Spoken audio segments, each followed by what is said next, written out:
Hello, everybody. What's going on? TCH Live, Thursday, 5/10/25. Uncapped, No Limit Texas Hold'em here on TCH Live. I'm your host, Aaron McAvoy, and joining me this evening, we've got a very special guest. Joining me tonight is Cameron Blazevich, our local main event, WSOP main event, whatever, last longer, total badass extraordinaire. Joining me here tonight. What's going on, Cameron? Not much, man. Glad to be here. Thanks for having me. Absolutely. We'll get into a little bit of back and forth. I got some questions for you for sure, but we're off and rolling here with a PLO double board bomb pot to get things started. 200 bucks in the middle. Everybody is going to get their card scanned in and take a peek at these flops. Nobody likes it so far, so checks through to a free turn. And see if anybody loves these cards that we just got here. 8 of diamonds, deuce of clubs. It does bring in some flush draws as we had a double Bajuki flop. Still checking though is everyone, and 3 rivers, so yeah. Off to a roaring start. Indeed. Alrighty, let's see if anybody has anything worth even wagering. John here is just sitting on pocket kings. Is there any chance that is good on any of these boards? 8s and deuces for Forrest on top, I'm seeing. I mean, when nobody has bet so that no one can fold, then there's just like too many cards on the screen. But Eric here actually has the straight to the 8, so he is going to be taking the top board, as that is the best hand possible. Looking for an ace-4 or a 4-6. I don't see one out there, so nobody has a straight on the bottom as of yet. Ming is going to make the call here with queens up. He's got queens and deuces, and that will be good enough for half the pot, as Kevin with 5s and trays was no good. And, oh, he had the straight to 6, so yeah, definitely a hand that you can consider calling there, and he's going to get his money chopped up by Eric and Ming. All right, so as we get these this pot shipped over to its recipients, tell me, how did it feel to be in the main event still on what, day 7 is Day the first 7. minute, right? Yeah, it was pretty surreal, actually. Like, it kind of snuck up on me. I just kind of kept making the next day and kept making the next day, and before I knew it, we were pretty late in the tournament, and I was still in somehow and still had chips. And I mean, it was really, like I said, it was just surreal. I can't really describe it any other way, honestly. Hell yeah. Yeah. And so I was not a PokerGo subscriber and was sort of just busy with other things because I was out there playing as well, like, you know, busted the main on day 1 and then just playing all the tournaments and such. So I wasn't paying nearly as much attention as some folks do. But at what point were you on the feature table or one of the side, like, Yeah, I actually didn't make any of the feature tables until the morning of day, or I guess the afternoon of day 7. So day 7 was like the only sort of real airtime I got, which is fine by me, honestly.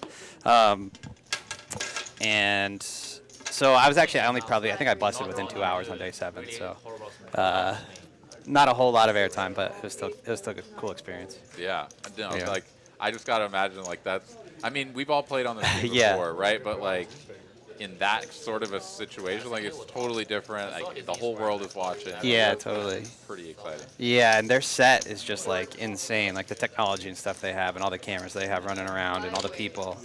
It's a bit more produced than sort of your average live stream, so it was a whole different experience. Absolutely right. All right, well, we've got multi-way action here on our first No Limit Texas Hold'em hand, as 5 players are going to see this flop. Oh, you mean here? Looks like a single raise pot and call all the way down the line. Comes 3 Broadway cards here. Like 40 hands. Forrest with the toppest of pairs, but John flopping the 6-bet 200 straight here. How is he not getting the lion's share of his equity here? Combo draw. Yeah, donk. V-donk here is showing us 40% equity with his flush draw. I guess probably because the RF poker table knows that, like, every other card in the deck has been folded except for spades, so there must be a lot of those left in the deck. But John here does have the goods at the moment with the queen high straight. 4 players will make their way to the turn. 4 clubs, about the biggest brick you could imagine.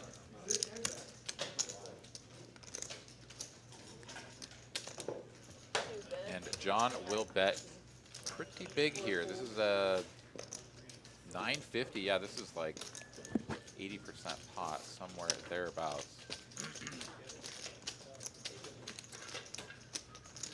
The donkey are going to lay down the flush draw. And now it's over to Forrest with the top pair and the up and down straight draw. But yeah, this is just such a massive bet. Like any one pair hand is just like, nah, I can't continue even with a straight draw. Dylan here, seemingly still with the decision. I mean, folding a pair in a straight draw like never feels good, especially when you are on the top end of it. But like in this spot, I'm just kind of like here. Yeah, especially sort of blasting off into several people there. Yeah, bet into 5 on the flop. Very strong. Bet into 4, huge on the turn. Like, yeah, he's got it. Whatever it is, he has it. For sure. So, okay, so I also have to ask you this question. I know you've told this story to some other folks around town, and I've gotten little, like, snippets of it. But, like, you were not planning on playing the main event, right? And, like, tell me about it. Your bros just, like, decided that you were going to play the main? And yeah, I mean, essentially, yeah, basically. So we were just out at the bar drinking about a week before the main started, and they sort of asked me, like, hey, isn't the World Series going on right now? How come you're not there? That type of thing. And I was like, well, I generally just don't play any tournaments, and I'm not ruled to just buy into a 10K. And they were basically just like, all right, well, how much money do we need to give you for you to go? And then before I knew it, I just like instantly sold like 75% of my action and booked some flights and went out there. Hell yeah, man. Yeah. That is like the most amazing way to make that kind of a run, too. Yeah, totally. It's not like you've been, planning this out. You've been hitting the books, like studying and everything, and then you go and make this run. It's like, nah, let's just do this on a whim. Yeah, totally. Yeah, exactly. Yeah. So then the guys who had like the majority of the sweat, they came out for days. They flew out the beginning of day 6, and they kind of just railed all of day 6, and then the beginning of day 7. Nice. So it's cool to have them there. Were they just like getting super shitty on the Oh yeah, they're just getting hammered. Yeah. Just getting hammered. Just every time I would apply, they're just out hear it from them. Like it was great. Nice. All right, 3 players made it to a flop here. Dylan gonna flop best with the top pair. John sticking around with pocket 10. Meaning the 3 of diamonds here on the turn. Pairs bottom card. Dylan here after betting the flop will continue once again. And John here not going anywhere just yet. These 2 players probably not going to have a lot of experience together, so John not willing to release what is effectively second pair at this point. Board does run out a backdoor diamond flush, but Dylan will continue betting to the tune of half pot here on the end. And yeah, this will finally be enough information for John to let the tens go.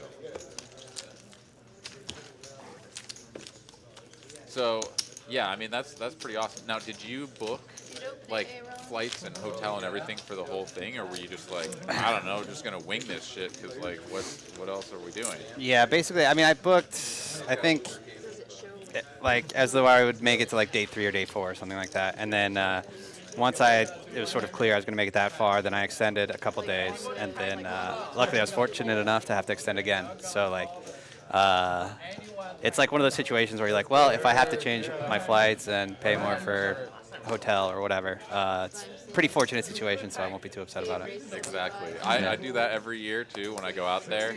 I book through like day 3, like I'm checking out on day 3. Yeah. And I'm like, if I, have my bag sitting at the bell desk all day on day 3 and I'm going to miss my flight, like good things are happening. Yeah, so totally. Then I'll be happy to change everything over. And I like that. Gives you like the little mini sweat. You're like, maybe we're gonna make it far enough to change your flight. Yeah, definitely not this time for me. I'll tell you that much. No, yeah, that's too bad. Pretty excited for you that you were able to do that. Yeah. All right, heads up to a flop here. 3 Broadway cards. Once again, Zach here will flop best. Checky though, so free turn card.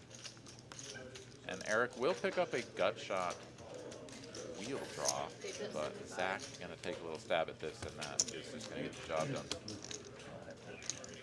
So you don't play many tournaments, like, ever, or just not big ones? Kind of just ever, really. I've maybe in the last 10 years played like 5 tournaments, I think. Okay. Like I played a couple in town, and then I've played played one WSOP event, the Millionaire Maker, maybe like 4 years ago. Okay. Yep. And that's kind of really it. But I mean, at the end of the day, poker's poker, right? Obviously, there's like a lot of variables that change in tournaments. Like stack sizes are shorter generally. People are raising smaller, which means like there's no rake. So like, I mean, I guess there's no rake here in Texas, but it sort of changes the dynamic of the game a little bit. But at the end of the day, like a lot of the concepts still apply. So Yeah. No, that's. I mean, that's a perfect description of it. Really, right? Like the biggest thing for people that maybe don't play a lot of tournaments or whatever, and do kind of wonder, like, is it just like a 1-to-1? The main thing is just like, yeah, like the blinds are always going up, so your freaking stack is like always good. Right? yeah, totally.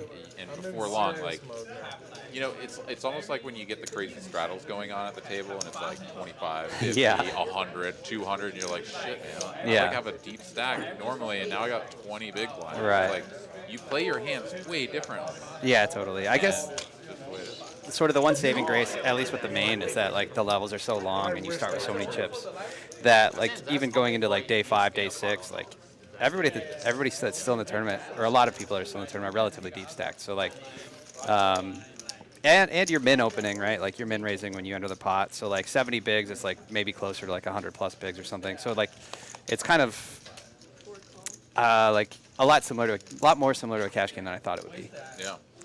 Yeah. Whereas like maybe some of the local tournaments with like the half-hour levels,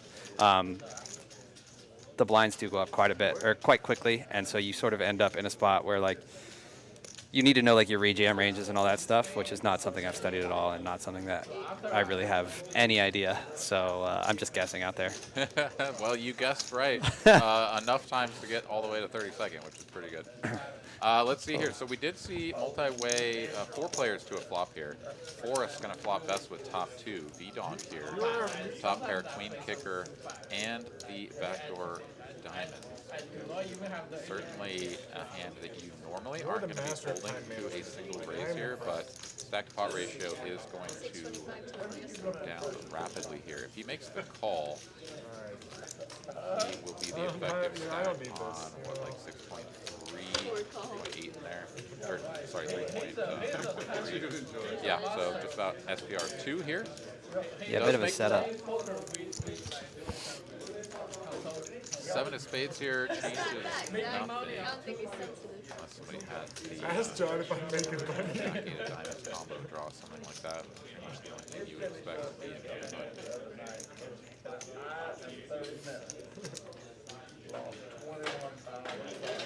Might have been 24. here. Briefly slow down. 1700 in the middle, definitely looking A little over an hour. And I guess these two players are on bank even stacks.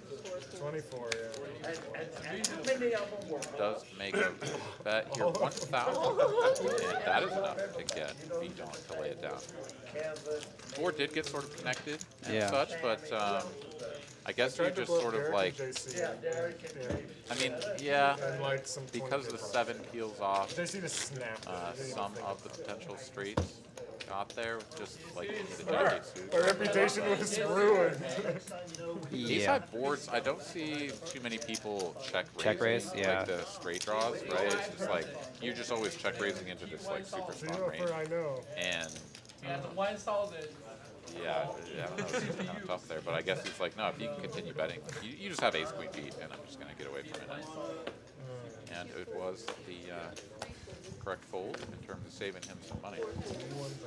Yeah, I guess some of his check raise bluffs do improve there on the 7, and then I mean, in my experience, I think people tend to check raise quite strong in these live games. So like, a lot of times maybe they don't have as many bluffs as they could. So That is almost certainly true. Like, and especially if you do any sort of solver study work, and you start looking at all of the bluffs that the computer is coming up with, you're like, dude, none of the people that I'm playing with would ever find this shit. And like, I'm looking at it and I'm like, gobsmacked about how I'm supposed to be doing that. Totally, yeah.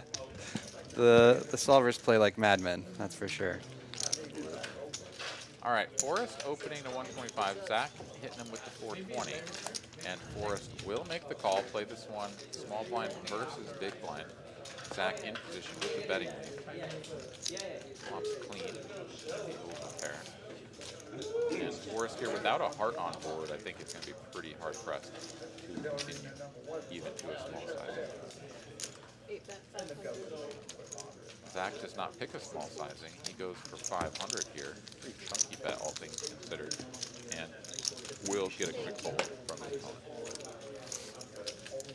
All right, if anybody has any questions here in the chat, do let us know. I know one player or one viewer wanted to know how they pay you out. Check, cash, direct deposit, and of course you don't have to answer that if you don't feel comfortable. But if you are interested in sharing responses to any of these questions, please. Yeah, no problem. Yeah, so they actually give you the option. You can get cash, chips, check, or a wire. And you could like mix and match, so you could get like some percentage in cash and the rest in check, for instance. I just opted to just get a check. I did think for a brief moment about just getting cash because I thought it would be cool to just sort of have a pile of cash, but then I thought better of it like almost immediately, so I didn't do that. Yeah. On your way to the payout line, were there any encounters? Any ladies of the night waiting for you? I've heard stories of this, anyways. That there's an. I don't know if there was anyone there. I didn't end up going back until a couple days later. So. Okay. Oh, so you didn't. Yeah, you didn't walk straight there and get perhaps. Proposition. Yeah. I've heard stories about this. Well, now, I mean, I feel like I missed out. Maybe I should have beelined over there. I think you should have. I was really excited to hear you be like, yeah, no, there were some 10s there waiting for me, and I had to politely decline, or maybe, whatever happened there stayed there. So, it's all good. Yeah. All right, John here is going to take this one down with aggression. Queen high was behind the pocket 5 of his opponent, but John bets and wins. Dante here in the chat. Hey, what's going on, man? What's up, Dante? Yeah, no, the payout thing is kind of funny because I've thought about it myself.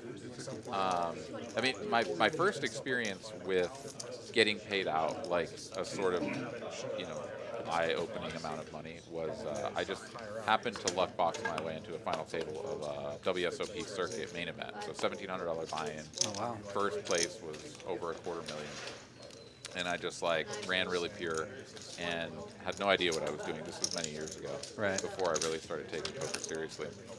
And I got 5th place for $48,000 and walk up to the teller cage, and they just push the stack of money to me. And I'm like, and I, at this point, was not like the grinder with the backpack. I just was me chilling in some jeans. Oh, no. And I looked around and I was like, do you have a bag or something? They looked at me like, are you insane?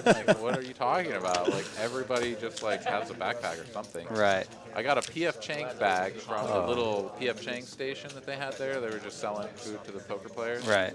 And stuffed my 48K Put in a pile of cash. Walked through the casino with a bag of cash. Oh my gosh. Yeah, dude. That's incredible. It was pretty amazing. Yeah. I had a pretty good laugh about that afterward. I could only imagine, honestly. Yeah, and a story that I'll just always cherish, too. Yeah, and no I still kidding. have the bag, too. Oh, that's great. Yeah, you got to keep that. Yeah, it's a memento. Good memories, for sure. Yeah. Dang, that sounds cool. Yeah, maybe I could have gone for something like that. Yeah. I mean, where was that? This was at Planet Hollywood, actually. Oh, okay. Yeah. Cool. How long ago? That was, good lord, what was that? Probably in 2015 or 2016. No, maybe it was a little later than that. Okay. But it was back in that sort of neck of the woods, pre-COVID, The good old days. moving to Texas. I was still in New Mexico at the time. David Pratt here says the proper way to do that is in a cloth bag with a $ sign on the side of it, like the Looney Tunes cartoons. Yeah, no, that wouldn't have been nearly as, sort of here, everybody, look at me walking around with a bunch of money. In like a bank robber's outfit, too. Yes, exactly. 1,010 total. 1 hold. All right, multi-way action here once again. However, this has now run into What's that? the big blind and hijack, going for a 3-bet and a 4-bet, getting everybody else out of the way. And here we go, heads up to a flop. Queen high, two-tone. John with a donk lead for 1,000 here.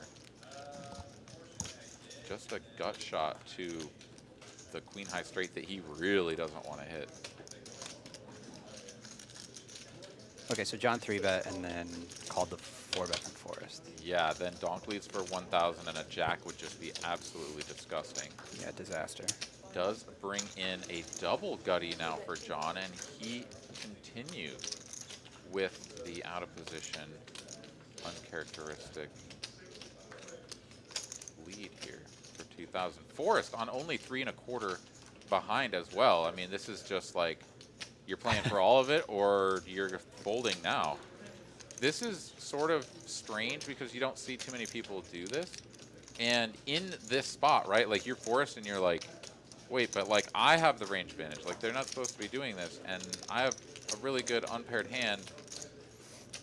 But like, how do you Yeah. proceed, right? Like it's just so gross. Yeah, very tough. It's like, I mean, good luck assigning, like, what types of hands are you assigning John here, you know? Exactly. Yeah, I mean, I think most people would sort of see this as like, you just have ace queen and you're just like trying to like get value, question mark. That doesn't make sense. Right, You yeah. have a set of tens. That doesn't make Doesn't sense make either, sense because you either. would check raise me. And Forrest is correctly calling this. So he is a non-believer, and he's leaving himself just the 1.25K behind. I mean, like, the rest of the chips will easily go in, and John will get it all because he Wow. drills. Wait, did he check? John makes the straight and then checks to leave Forrest his 1.25K behind. I guess John felt a little bit bad about it. He's like, wait, if you can call me this far down, you must have a real hand, and I guess I'll just let you keep your money. I don't know what else to say about that. I don't know either. I mean, I'd be interested to see what happens if he did put it all in, see what Forrest decides with his ace high. I mean, you gotta call. Right? There's zero chance that you're gonna put that many chips in I was gonna ask a and then question. be like, yeah, no, that's 7. Yeah. Ah, you got me. You know, you're like, oh, what's that? I got $1,000 left. There's 10K in this pot. Yeah. Oh man, that was a spicy hand. But That was Forrest very does indeed spicy have hand. chips It's not enough. for Yeah. some reason, and he will get to continue playing without adding on or rebuying, Five full, six. unless he wants to. That's a good point. My goodness. I believe Eight that. raises. What a hand that nine was. full. No kidding. 4-bet, donk lead, drill it on the river, and then The check. Wild. All right, Zach here with a couple of J wins, couple of jacks. Raise this up, and John is like, oh, let's see if I can make another straight here. 2,000 was a good call. Doesn't make a straight, does make a pair. I guess he could make a straight by the river. Yeah. He did go runner last time, so let's not count it out. That's right. Two call. Check call here from John. Zach, of course, going to continue with the jacks. Queen of spades here on the turn. Shouldn't really change much. There shouldn't be a lot of queens in John's range except for exactly queen 10 sort of suited, you would think, maybe. I guess maybe you give him some queen 10 off, but queen 10 suited most of the time, and there's only 2 combos of that left. Yes, sir. Zach will continue betting, and yeah, I think this is the time to shut it down if you're John. Yes, he might have ace jack. Yes, he might have ace king or some sort of turn flush draw, but like pair fours here. Not really. Folding's no fun, but sometimes you gotta do it. That is right. That is the way the game works. Sometimes you just gotta let it go. I would not have liked All right, Mr. Pratt here wants to gamble. No, you don't have a device here. All right, Mr. Pratt, me and you, mono a mono, and I will go first. I don't know if you ever watched the show. We do the little gamble thing here for the TCH Live loyalty points, Don't and like the then fold. Pratt pays me money because Yeah, I've seen it, but honestly, I've never really understood in totality how it works. It seems like you accumulate points by watching the stream. Exactly. Watching the stream, chatting, and then gambling and improving your roll. 5, Wow, I beat Pratt with a 14. 14. Wow. Oh, that's nasty. Feels pretty standard. Oh, dude. I mean, so I'll take it, obviously, but rolling a 14, pretty bad. Oh, man. Yeah, that's running pretty bad, Pratt. Yeah, that's gross. All right, heads up here between Forrest and one other opponent. 8-7 at diamonds here for Forrest is going to connect with bottom pair. It is John playing the button and with an unscanned hand. Oh, we've got our lovely friends joining us here. 6 check. Just go ahead and whack that. 2 bet 200. All right, check, check, flop, check, check, turn. Still heads up, going to a river. Oh, it's not a check. Kristen tricking us.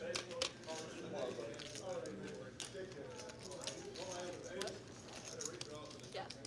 Instead, it is a wager of 200 and a check call from Forrest. Well, Tyrone stopped disturbing our live stream. Floor. Welcome, sir. 4 of diamonds on the end. Presume that Forrest has already checked or will be soon. There it is. And John gonna shut it down with the ace-7. So out kicking Forrest. I'll take that one down. Yeah, Doug is So coming. let's see. In the tournament, out in the main event. Oh, yeah. What was? Okay, so 2 questions. One, what was like the most pivotal hand? Thank you. And then I want to know what it was like to play the Yeah, last Doug hand. is coming into C7. Sure. So this Most actually pivotal makes hand. it way over here, I'll tell you his That's stats. tough. I mean, there was several hands that I would consider I'll let you very go, Doug. important. Like on day 2, I was all in for my tournament life with 10s against ace king. We're gonna sit in Okay. So that's before the money bubble and everything. We held, which was nice. Flopped a 10, but he flopped a gutter ball, so there was still a little bit of a sweat. Then, okay, day 3, this would be, I guess, a very pivotal hand. Probably about like 120 people out of the money, which is quite close to the bubble, I would say. Yeah. I have maybe 80 big blinds or so, so I'm on a pretty healthy stack. And under the gun is the only player at the table who covers me, and he opens, and I look down at kings in the big blind. Re-raise to 75. I 3-bet, he 4-bets, and I'm all in for my tournament life, 120 out of the money for like 80 bigs, which is quite We hit 100. quite scary. And he has ace king suited, and we hold against ace king suited to get Nice. sort of a massive massive stack heading into the money bubble, which was a good place to be for sure. Yeah. I kind of wish I could have sort of leaned on the massive stack a bit more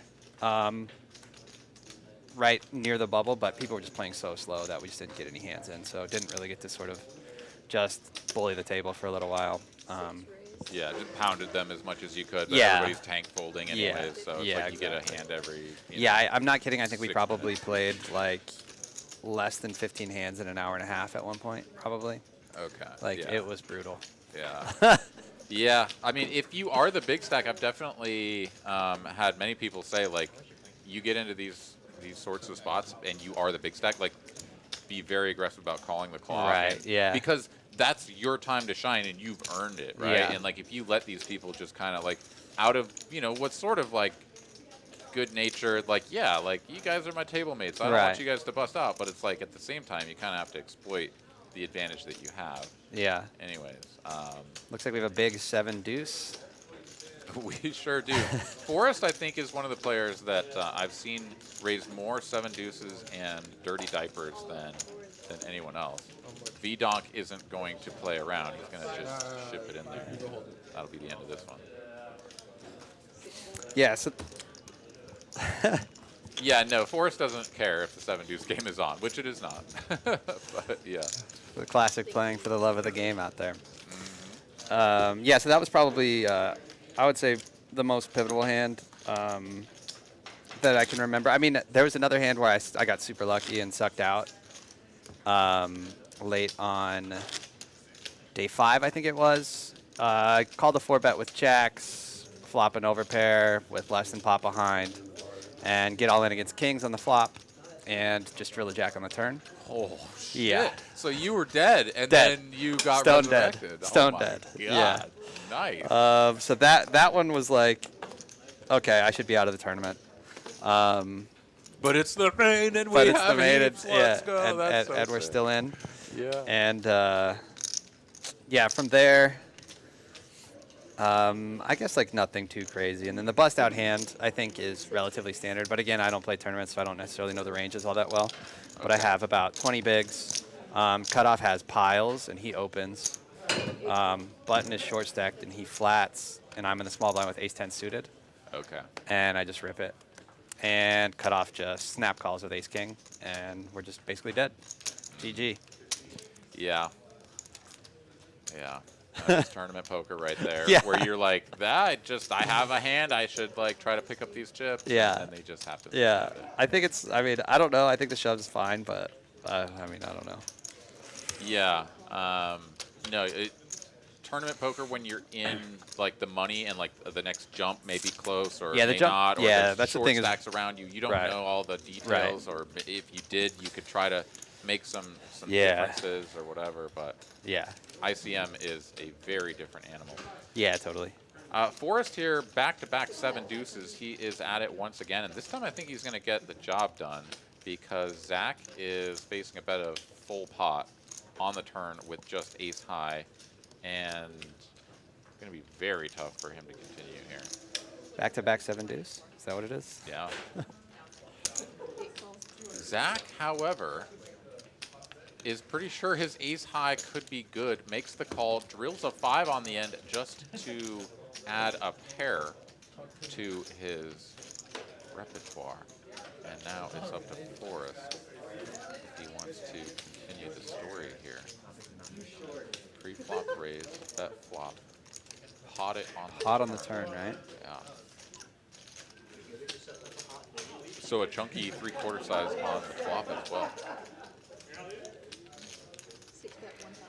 Forrest will bet again, and to the tune of somewhere around 1,000. He's got a plaque there. Certainly no lack of heart here from Forrest. Yeah, it is a bet of 1,000. This is And no lack of heart here from Zach either. I mean, calling pot on the turn here with ace high and not snap folding river either. Oh, he's making this call is what he's doing. And he's going to be right. He's like, no, bro, get out of here. I have a 5, and the ace was good anyways. Zach goes God mode and shows us how it's done. Wow. Pretty sick. Very sick. Yeah. I like it. Look at the look on Kevin's face. I know. He's like, what just happened, dude? Who is this mustachioed man over here? Yeah. Wow. Some street poker. Some Yeah, street poker. that was some street poker for sure. Holy crap. Dante here in the chat saying that Doug is playing. That is indeed correct. Doug joining us over there in the 7 seat with his massive piles of red chips, as he usually does. Wow, that was spicy. I like that. Yeah. That was my Yeah, favorite hand. Sometimes you sort of, I don't know what it is. Sometimes, I mean, maybe he has a live read or something, but sometimes you can't even really put your finger on like why you sort of think someone's full of it in a certain spot or whatever. And a lot of times you're wrong, but sometimes you're right. Yeah, well, Zach does have plenty of experience playing with Andrew, with Forrest, and so I think Zach is well enough aware that Andrew can have some sort of, you know, less than stellar holdings in spots like this. And he doesn't have a spade, right? Like, it's good that he doesn't have a spade. Right. So he can get to the river, and at some point, you might have a check from Forrest with ace high spades. Right, yeah, So yeah, if he's actually like out pipped with his kicker, he'd probably check at some point. So he's kind of like any ace could be good here if you're just on a flush draw. There's also a straight opportunity or straight draw opportunity out there as well with like the queen 9 flop, so or queen 10. So yeah, I mean, I don't hate it. It is pretty spicy though, and takes a lot of guts to just hero call down with pretty bad ace. But. Yeah, for sure. Kevin here flops an overpair to the board, bets and wins. Not the end of that one. Let's see here. I think there was another question here. We had Poker Monkey wanted to know, did you play with any famous players like Helmuth, Ivy, Negranu, anything like that? Or even just the gentleman that won the tournament, Jordan or what? I Thank can't you so remember. much. I played with John Juanda for maybe 3 hours on day 5. But outside of that, I don't think I really played with anybody well-known or famous. I think I played some of the better players I played with. I think were just sort of like unknown European internet wizards. But for the most part, I mean, I think I just generally I ran pretty well with like my table draws, and I just didn't really run into too many tough tables, which was nice. Yeah. But John Juanda was short stacked the whole time I was with him, so didn't really get to see his play on full display. But it was still pretty cool. Nice. 5 fold, 6 fold. Yeah, I had 3 Europeans with very thick accents at my table, and I just lost every pot I played against them. And because they were just betting huge, and they showed bluffs when they were playing against the other players at the table, and then they were against me. They just always had it. And of course, I always had like second best that was pretty decent. Yeah. Managed to pay them off. Speaking of second best, John here has flopped top pair, but is behind the top pair, top kicker of Eric. He does have a straight draw to go with it, so the equity is split just about even here. Eric will make the raise here. This is a little bit of a dangerous play, but does get a quick call from John. Still heads up to turn 3 of hearts. Does nothing. And John's gonna bet again here? This is curious. John's certainly not afraid to make unorthodox plays, and will bet enough to put Eric all in. And it is the battle of the tens. Here we go. Turn the cards over, and 1 card to come. Can John improve? He cannot. Eric gonna get the dub, and after buying in for, I guess, just right around 2K, I thought that was a check. move on up to right around 4. Looked like Let's go ahead and take a look at the net earnings here for the tables. John, after winning that big one earlier against Forrest, is up over 5K.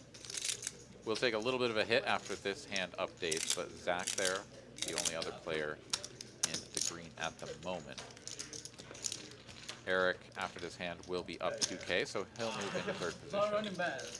And Forrest here is the player Thank you. the most currently. Sorry. 5,000. 5,066, got you. 6 adding on 5.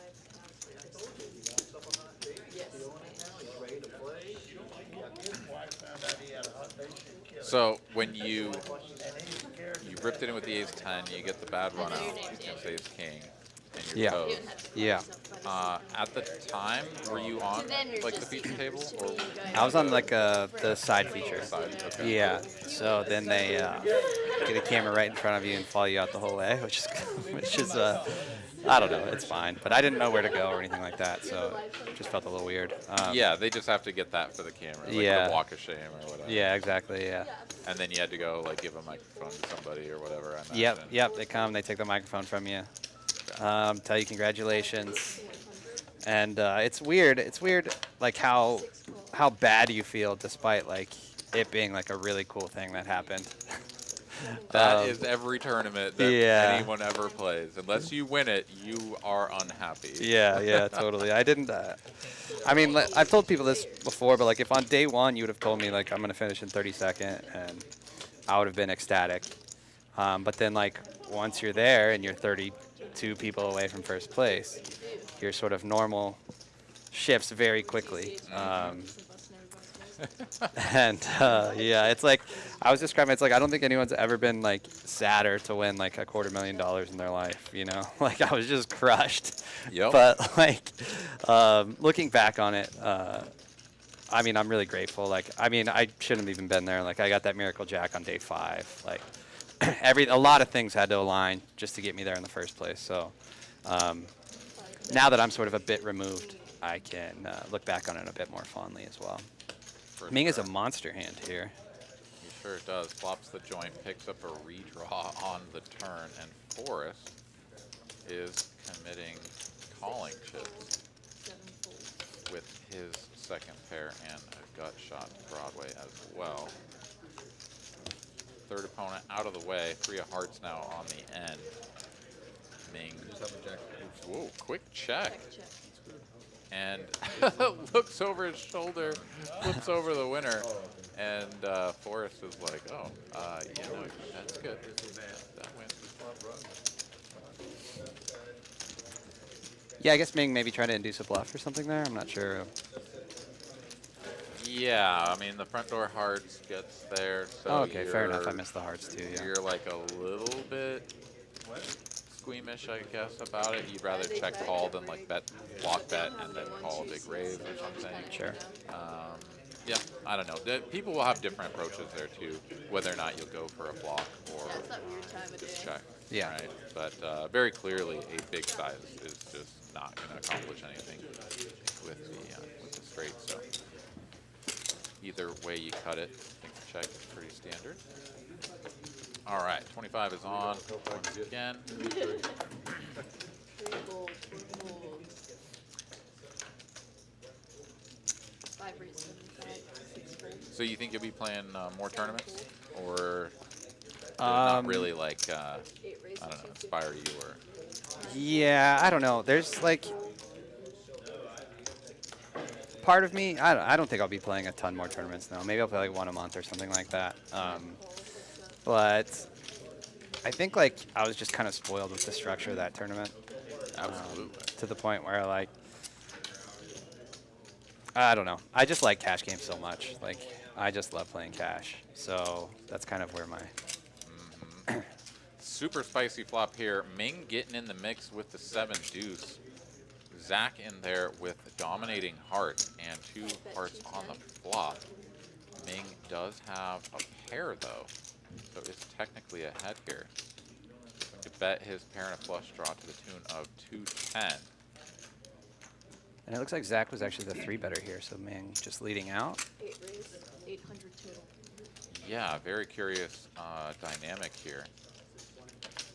Ming calling the 3-bet with this hand, then donk leading. Zach will make the raise, which I like because it's sort of like you don't get to bet into my strong range here. Right. And I actually have significant equity as well, so I can raise and not be too upset if you call. 10 of hearts on the turn. Zach will be getting all of Ming's chips. It's just a matter of time. Ming will check now. Zach here. Stack to pot ratio is just barely under 1, or sorry, over 1. So he can go for like a middling size, or okay, he's just gonna go for 1200 here, a little over half pot. I think that's fine. It's always weird though when SPR is at 1, Slow dealer in here. right? Like Yeah, and there's sizing gets still, like, awkward. another street to come. You're like, Yeah. just go all in. Right. Yeah, it's like you don't want them to fold, but you also don't want it to look like you don't want them to fold type of thing. Exactly. Exactly. Ming here is doing a little bit of acting before he goes all in. Call. 5 call. I guess he's just check calling. Never mind. He is going to keep the 1.1K behind and reevaluate on the river or something. I don't think I'd be surprised to see him just shove, open rip the river, actually. Ming?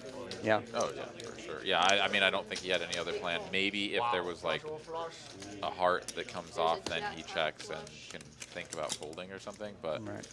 as it stands, yeah, he is just going to push his remaining 1K and change across the line. Zach will make a quick call, and Zach's going to chip up even further. That should put him into pole position over the likes of John, as he is raking in another big pot.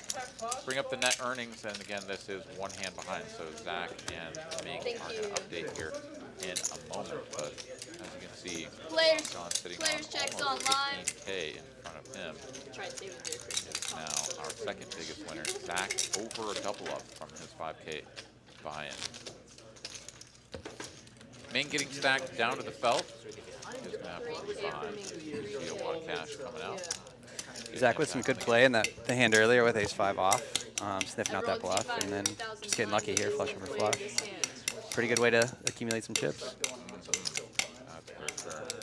Yeah, there's something just like, I mean, as poker players, we all just sort of like dream of those days where you just like smooth sail and you just keep making hands, and the other guy's always got, you know, you got him pipped or flush over flush or whatever. It's just like these fantastic spots, and it just keeps coming. And they're like, he's got to be full of shit this time. He can't win every. Oh my God, he's got it again. Yeah. Yeah, those are the days. That's when you're like, man, poker's easy. Yeah, I like this game. Yeah. This game's great. Yep. It's important to have those days because we've all had the other one, been on the opposite end of it. That's for sure. And they all come like, you know, it comes full circle, right? You'll have that one just like sun run day, and then you'll have that one just like, oh my God, I can't get out of the basement. I'm just literally losing every time. I keep getting kings. They always have aces. Right. It's like nightmare. Or I have aces and they have kings, and I freaking hit a king. Yep. Like, just the nastiest stuff that makes you want to throw up.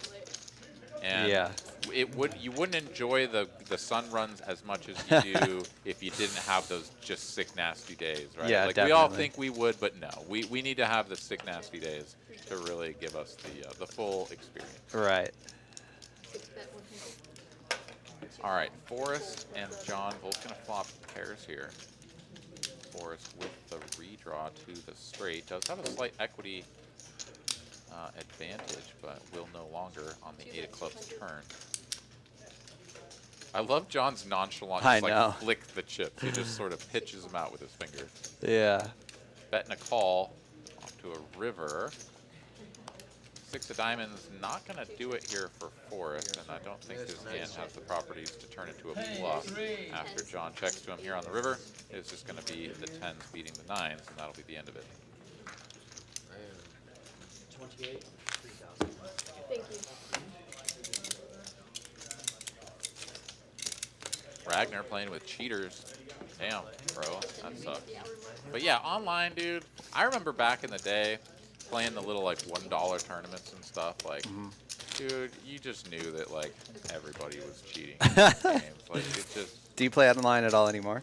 I don't, man. No. Like, the last time I did, I played like one of the ACR like Venom series or whatever, because there was like a 109 or a 200 or something that had like some ridiculous guarantee, and so I played that and just bricked it off a few entries, and you know, I just like bought some ACR funds from somebody because you can transfer in the client, and so no, and that was.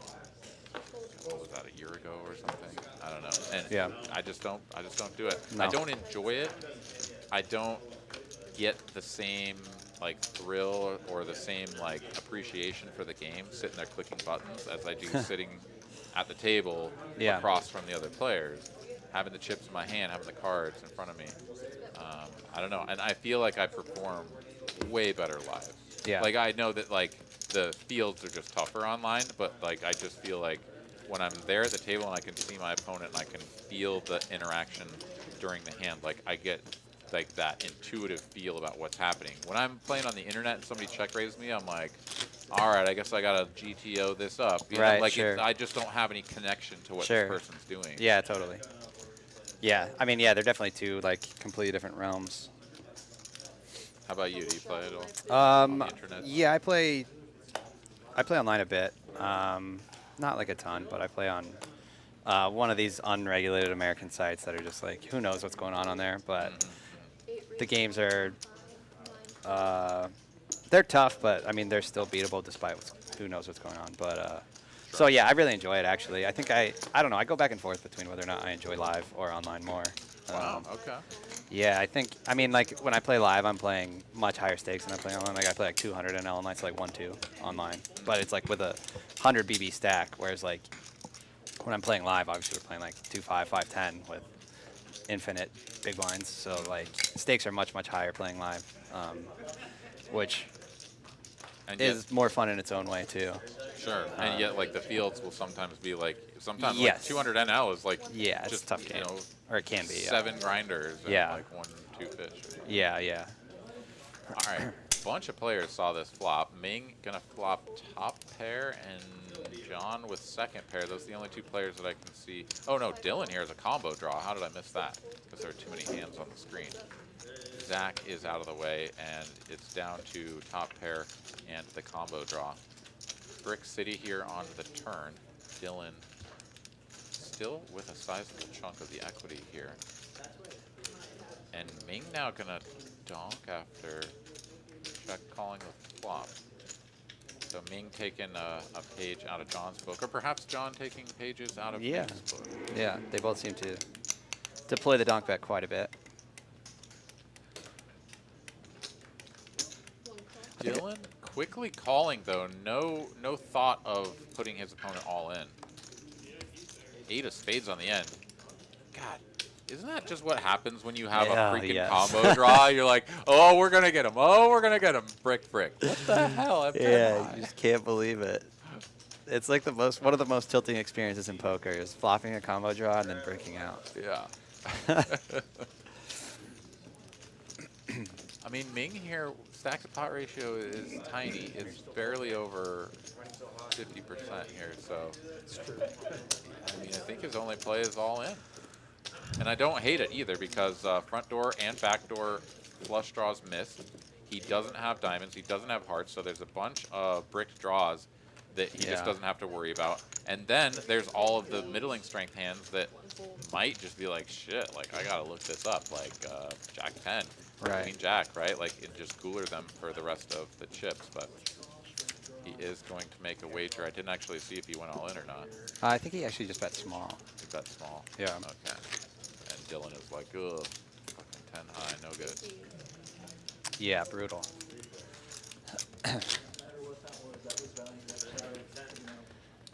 So when you play here in the Austin area, do you prefer 2-5 stakes, 5-10? I'm mostly been playing 2-5.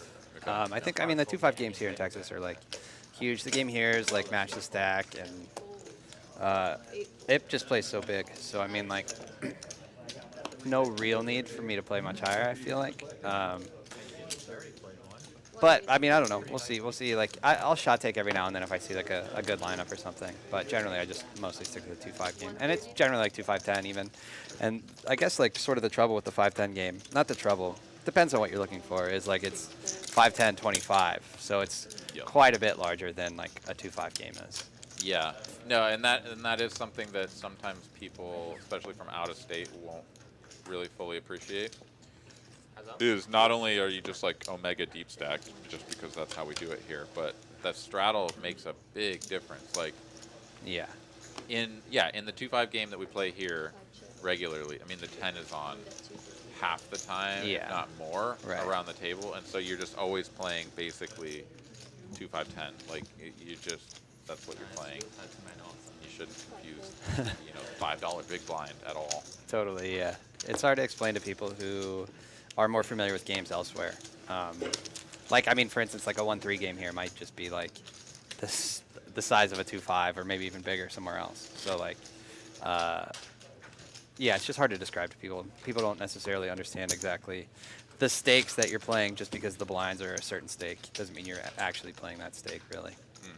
Or that stake is consistent across all geographical areas, which is definitely not true. Right. Especially here in Texas. Yeah, and then like no rake, like, I mean, the timed rake that doesn't come off the table is just like, just sort of the cherry on top where like stack sizes just keep growing and growing and they're not dropping anything for the house. So you end up playing quite deep after a few hours.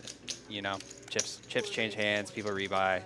The game gets pretty big pretty quickly. Absolutely. All right, V-Donk raising it up here with the AK. Zach in the $50 straddle with a suited wheel ace could definitely consider a couple of options here. He is going to take the raising option. V-Donk, of course, not going to be going anywhere. Let's find out if this is a 4-bet or a flat in position. is just going to take this one in position with a call. And I don't hate this at all. I mean, the problem with going for a fourth bet is that you get all of the like ace jack, ace 10 of the world, or even like ace 8 suited stuff like that, or wheel ace stuff that Zach has, and you just get it to fold. Right. Which in this instance, in this particular hand, would have been beneficial, as Zach does make a pair and gives them the 420. Pretty safe board here for AK to peel off one more turn. One more card, I should say, on the turn, which he will. 9 of spades. Doesn't change much.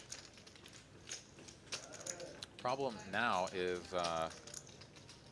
Zach being out of position. Yeah, it's just always tricky. V-Donk, though, doesn't really have a hand to turn into a bluff, so presume he's going to check back, which he does, and needs a king and a king only here on the end to take the lead. Fade an ace on the river for sure. He does do that, but it's a board pairing 7. Zach could go for a block here, but he's just going to check, and no more chips going to go in the middle. I can't imagine V-Donk betting now. Right. I mean, if you're in Zach's position, you could basically block with everything from ace king to 5 to try to get a little value, but I think having an ace in your hand is a little rough because you're trying to get called by ace high, probably. exactly. So this bet is, I guess, designed to get Zach to fold a chop, or I don't understand it really, to be I think- perfectly honest. Yeah, it seems like ace high is maybe is a little, or ace king, I'm sorry. It seems like ace king is maybe a little too weak to value bet and a little too strong to bluff. Exactly. Thank you. Yeah, because I mean, if Zach has ace queen, is he going to pay off 900 there? I guess maybe attack exactly ace queen. So it's like a super thin value bet there. But when check two in position, you have a hand with good showdown. Like, I'm just taking the showdown there. Yeah.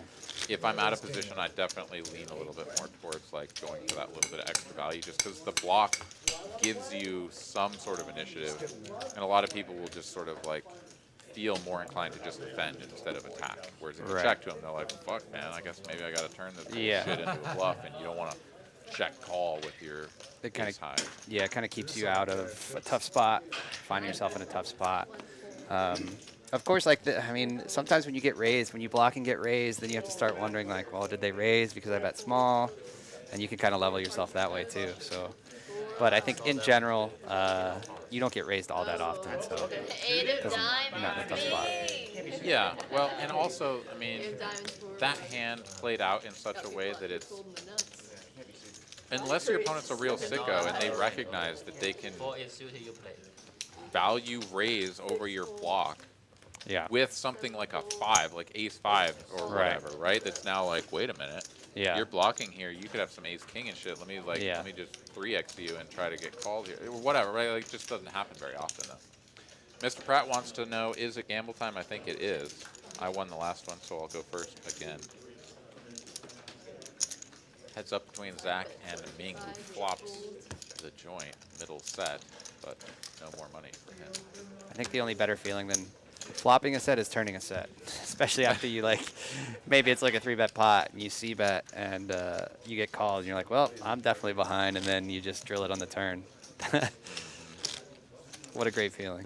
Yeah, no, that is nice. And like, yeah, there's just like some overcards up there on Yeah. the flop where you're like, Oh, well, yeah. it's my range, so I'll Yep, bet it. yep. And then you're like, wait, I want you to have those cards. Yeah. And I unblock them. Let's go. Yeah, exactly. All right, David Pratt Wow. is using a one-time for stupid internet gambling. All right. Using his one-time to beat a 75. Gonna burn the one time. 74. Give him a 74. Oh, it's another single digit, dude. Oh my God. How about an 8 and then a 7? Moving in the downward direction. Pratt just loves pain. He does. And honestly, like, I wasn't kidding. I think most of the times that we do this, I come out on top. So I'm always happy to gamble with Pratt on the Sure. That was my only chance to get out of the floor. All right, Forrest here with a beautiful hand on the button. Queen jack suited.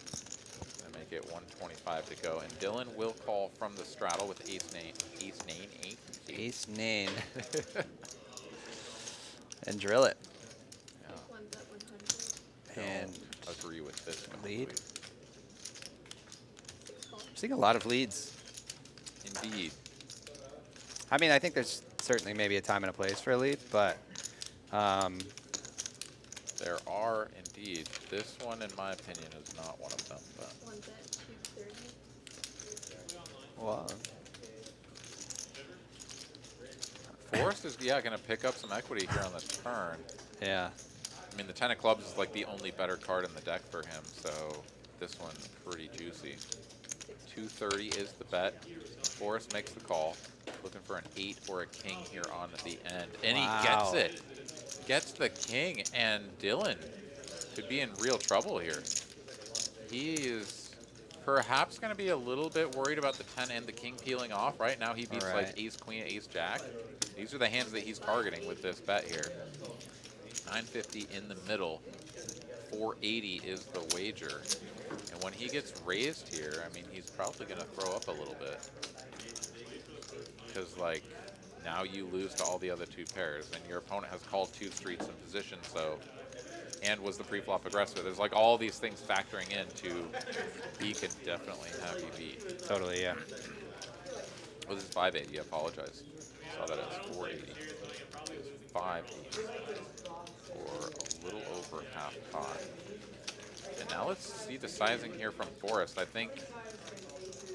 mean, if you ever had something like 7-8 or 9-8 or whatever, yeah, you just put them all in to go for the max pain. The nuts, man, just muck it. Not exactly sure what happened there, but I think the laughing and everything from Forrest is that Dylan. Waiting for someday to someone trust. Oh, I thought he folded. One day He you'll earn made it. the call very quickly. One day you'll Oh, earn he it. quickly called. No, Okay. but you work it. I mean, It says raise to come on, that's 3K. somebody believe. Call. Oh, so Dylan actually had just a tad over 3K. That's okay. So he's going to be left with crumbs here. Forrest was effectively putting him all in, but was not actually, as he did not put a 4th plaque out there. Right. But yeah, effectively an all-in, a call, and Forrest wins with the runner. Tough run out for Dylan, for sure. Absolutely was. And I mean, this hand is going to play out similarly if he checks, Forrest bets, picks up the equity on the turn, check, bet again, check, all in, and Right. call off. I mean, like, Check raise on flop is maybe the only way out of it, but I'm not even sure you really want to be... Like, top 2, you kind of just like... oh, maybe check, raise, turn, yeah. Oh, Yeah, yeah. because I don't think flop you need to. Right, yeah. Because having the ace sort of like we were Right. talking before, like you interact with it too much for your opponent. You know, Yeah, you to kind have of... a good hand that's going to pay you off. Right. You want him to have something, and when you have everything, it's kind of hard for him to have something. Yes.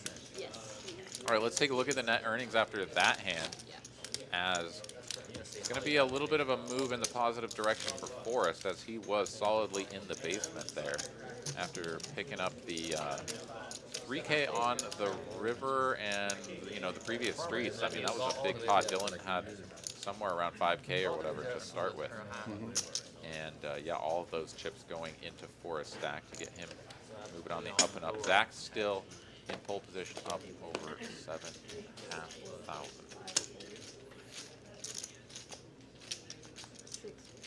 It's always good when you have the nuts and you're getting bet into. Yeah. It's a good feeling. You don't hate that. Yeah. 9 call. Or like, yeah, there's like, you open aces from early position and it's like 3-bet and 4-bet. Right. And you're like, this is what we came here for. Yeah. Let's go. Definitely, yeah. A lot of Broadway flops going around here today. Ace, Jack 10, Rainbow. Zach 2 raised to 200. flopping up and down. And this was a limped pot pre, so takes a little tickle at it for 25. John makes it 200 with the naked king. And Zach will oblige for a turn. And he picks up a pair. Right. Definitely what you're looking for when you call with the old 9-8 offsuit on that flop. Calling with 9-8's a bit dangerous as well. You never know, like, if you get there, you might be behind. It's just, You are, and in this case, that is exactly what would happen. 8 fold. Zach does make the pair, but also makes the fold, saying, dude, you're betting full pot every time. I'm just going to let you have it. There you go. Thank you. Destroying that. Yeah, John's gonna make him earn it. That's for sure. Yeah, and that's like John's MO, right? Is to just be like, pot. Yeah, And you're totally, like, damn it. totally nonchalant. Just throw out more chips than pot. Twice. 30 minutes. Then you go 15 minutes. Call it your own peril. Let me- Couldn't be a nicer guy though. One of the nicest guys that Absolutely right. frequents the tables around here. 5 raises, 7. Always in a good mood, cracking jokes, making fun of people. Yes. Having a good time. Yeah, you can tell when he likes you when he's talking shit to you. Yeah. So that's not just that one. All right, Ming here going to I can't help myself. Doug Like, playing his you first break me hand down live. and I just, I can't even. I have been waiting for this moment for too long. Couple of J wins, couple of Judy's, couple of We just need to agree on no talking in the middle of the hand, and then maybe I can win and one. Ming You just holds break, 6.2 like I don't know what face I'm. up and Doug will take that one down. Let's take a look at the V pips here. I know that Doug hasn't been at the table for very long, but I do feel like he played very many hands, and indeed that is true. I get this overlay to pop up. That's a good 15% after he played that hand, he was at 8% prior to that, so a couple of hands here for our man Doug. Kevin and Eric also hugging the Lottie line there at 16%, and then it goes on up from there with Forrest and Zach playing really as they see Yeah. John and Dylan playing 4 out of 10. That's pretty good. Yeah, that's one thing I've noticed playing online. Like, you just see so many hands per hour, and you can still go through stretches where you're just folding over and over and over again. So, like, live, the sample size is just so much smaller. Like, it's not unreasonable for you to go like an hour or two without having a playable hand, which is just like, it makes you look really nitty, but I mean, sometimes it's just like card distribution. That's how it happens. Yeah. No, in fact, John was making fun of me earlier at the 2-5 game because I folded like 3 orbits, just Right. didn't play a single hand, and it was because I just literally looked at 8 deuce, 10 deuce, Yeah. 9-4 Yeah. offsuit, like every hand. It was like, cool, you guys have fun. Yeah, and it's so frustrating when you're seeing chips just like fly around the table in like insane fashion, like people just blasting off in spots where you're like, they're giving it away here, and then you just keep looking down at 8 deuce off, and there's nothing you can do about it. You just have to sit back and watch the fireworks. That is right. John here outflops Forrest, who started out with the dominating 10. Can you talk to me so I can? Does have the backdoor flush opportunity for 10 of diamonds, but once again facing the large wager here. I had one of those John too. take it down. Kicker problems here in the chat says just booked my flight to Austin in 2 weeks. Can't wait to check TCH out. That is awesome, man. We're really looking forward to having you. Bump pop. And, Get your are you gonna play? Are you gonna play here on the 510 stream on That guy came from Kansas. the on Thursday, or are you gonna play the 2-5? Let me know in the chat there. Yeah, he said he came from Kansas. Yeah, so when you're seeing like these pot-sized Not plan on any C bets on sort of, like for instance a board like that, where it's just like 6-6 queen, I think it was, and then you just face a giant bet. when Like, he got up.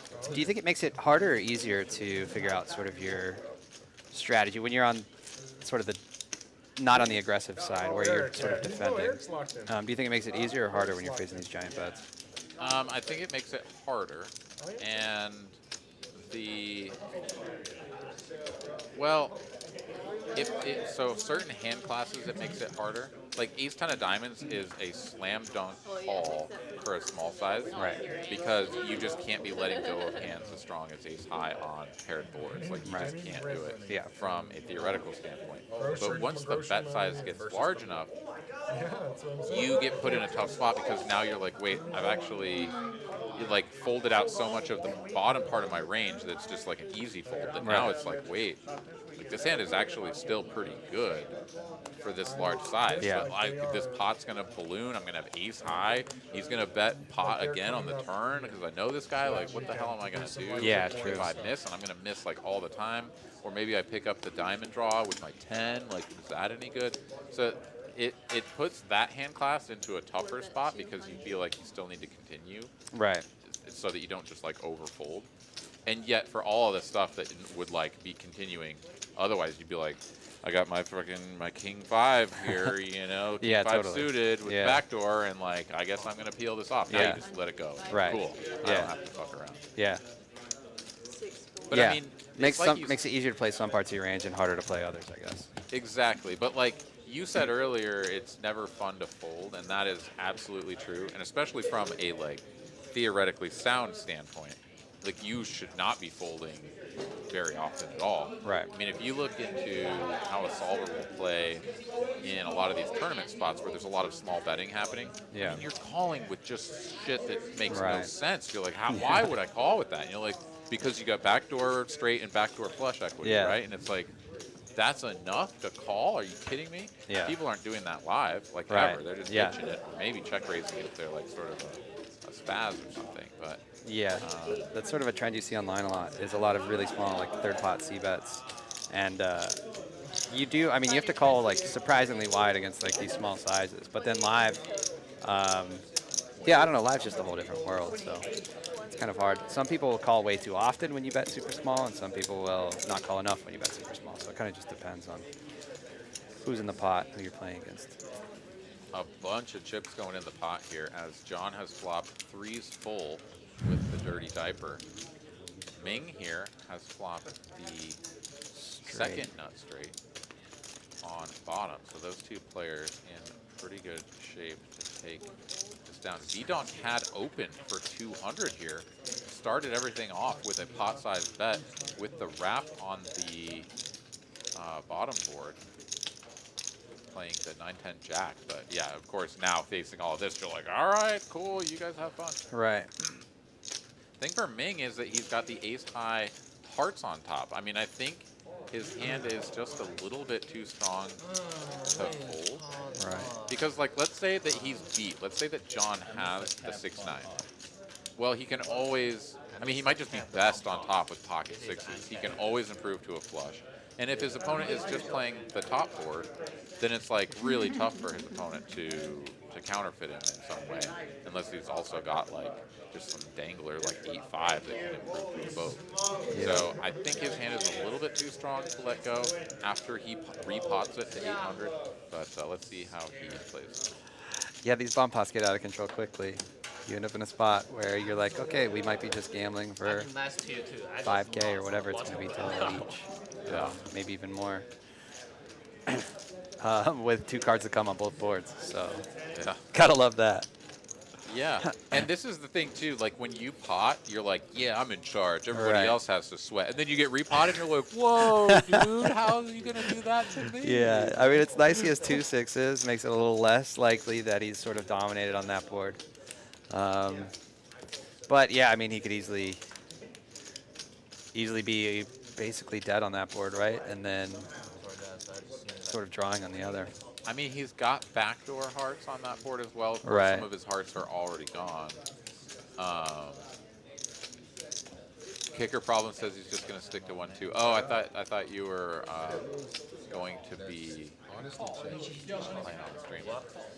Ming here has committed some additional chips. So it looks like he's making the call and is going to leave himself 1.7 behind with 6K in the pot. Of course, the rest is going to be going in. All right.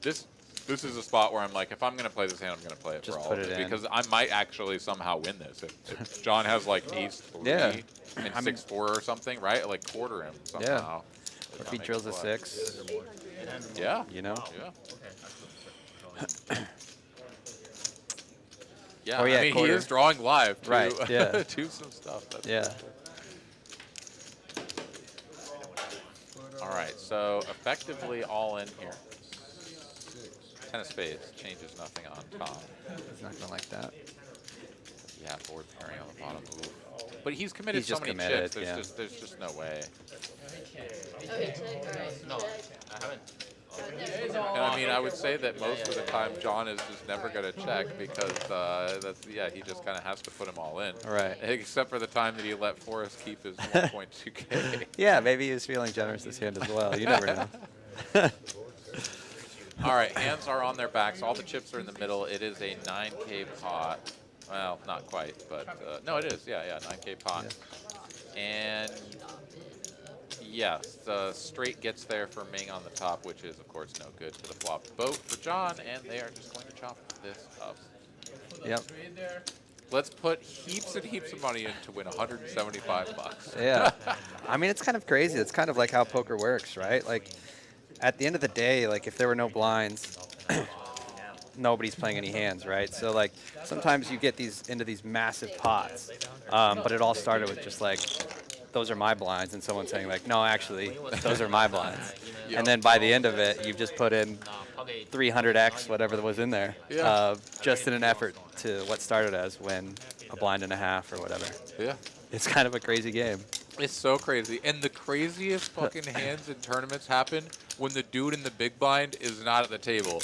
Oh, Right? yeah. Because then everyone's like, oh, shit. I want those There's free blinds, money but you're out there. raising. I'm going to punk your ass because Yeah. you're full of shit. And then I have seen the most insane things happen when the dude in the big blind isn't there. Yeah.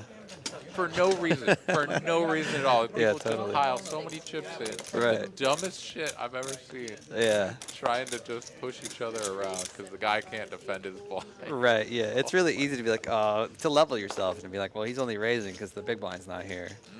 And then you're like, so I can raise wider. And then next thing you know, you're involved in something you shouldn't be involved in. Yeah.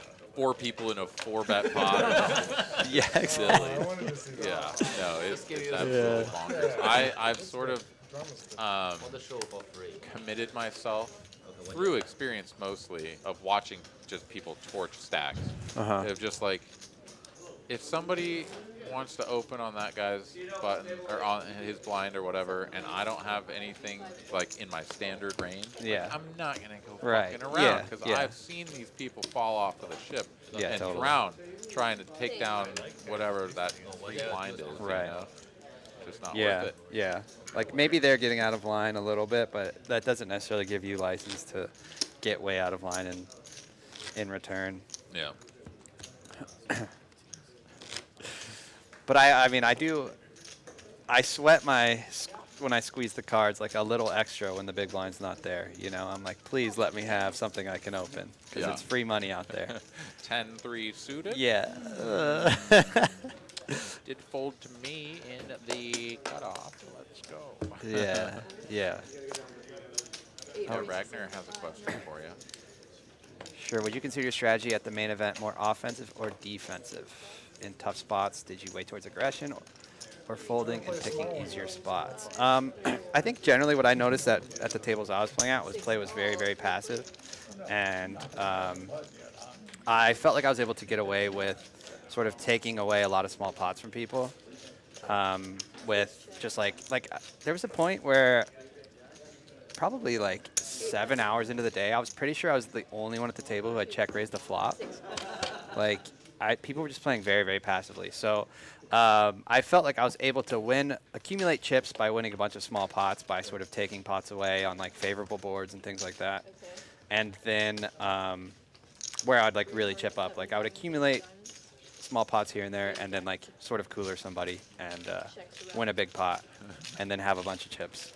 And Hell that's yeah. kind of, it kind of felt like in some spots I was like the only, I mean, I don't know. I felt like I was the only one that was like really fighting for pots in a lot of different spots, which was, I mean, it means I was at a good table, of course, but it was very surprising to me. And maybe I was just torching chips. I don't know. Maybe I should have been playing a bit more passively based on like the tournament structure and all of that, but it ended up working out. So Sounds to me like you played it perfectly, and that's the joy of getting good table draws in any tournament. Yeah. Especially in one that has such long levels with a good structure. where you're going to be with these people. This is your family for the whole rest of the day. Right, yeah. And you just get to pick on them because they're all weak. Like, oh, yes, this is the best thing ever. Right. Whereas if you're at a table with even just like 2 battling players, like, you're going to get 3-bet a lot. You're going to get check raised a lot. And you're just going to, like, you're going to be forced to play Yeah, strong street poker against these people, totally. no matter what. And Big line. it's a godsend when you get a good table draw. Yeah, yeah, totally. I was quite surprised that, like, I mean, I think I just ran well with my table draws, but there was like a few times where there's some very solid players at the table, but I felt like, for the most part, there weren't that many solid players at the tables I was at, which is probably like a big part of why I was able to go so deep, I guess. That's awesome. I don't get why. Yeah, there's so many different ways you can run well, right? Like, you can run well and like you never run into top of range when you're bluffing or something, or you can run well with like your table draws, or like you can just run well by coolering people. Like when you have a big hand, they have a big hand too, but it's slightly worse. Or when you're bluffing, they just don't have it. You know, it's just like there's so many different ways that variance can just play a factor. So, like, a tournament is such like a little microcosm of poker where like you're sort of at variance's whim. But I don't know, it's hard to explain. It's still really cool when you go deep. Like, obviously you have some control over the situation, but I'm just not sure how much in any given tournament.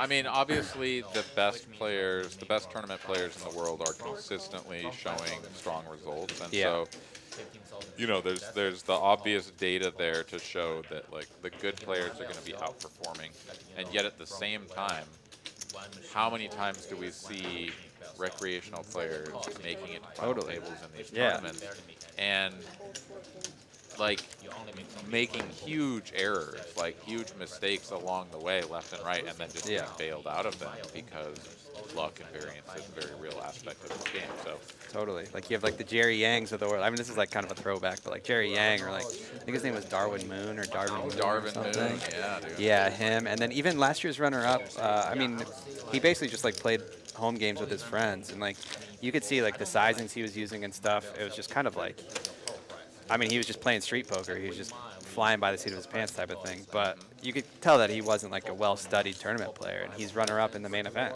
Like, I got 32nd in the main event. Like, I was just guessing out there, you know? Like, it's poker's a crazy game.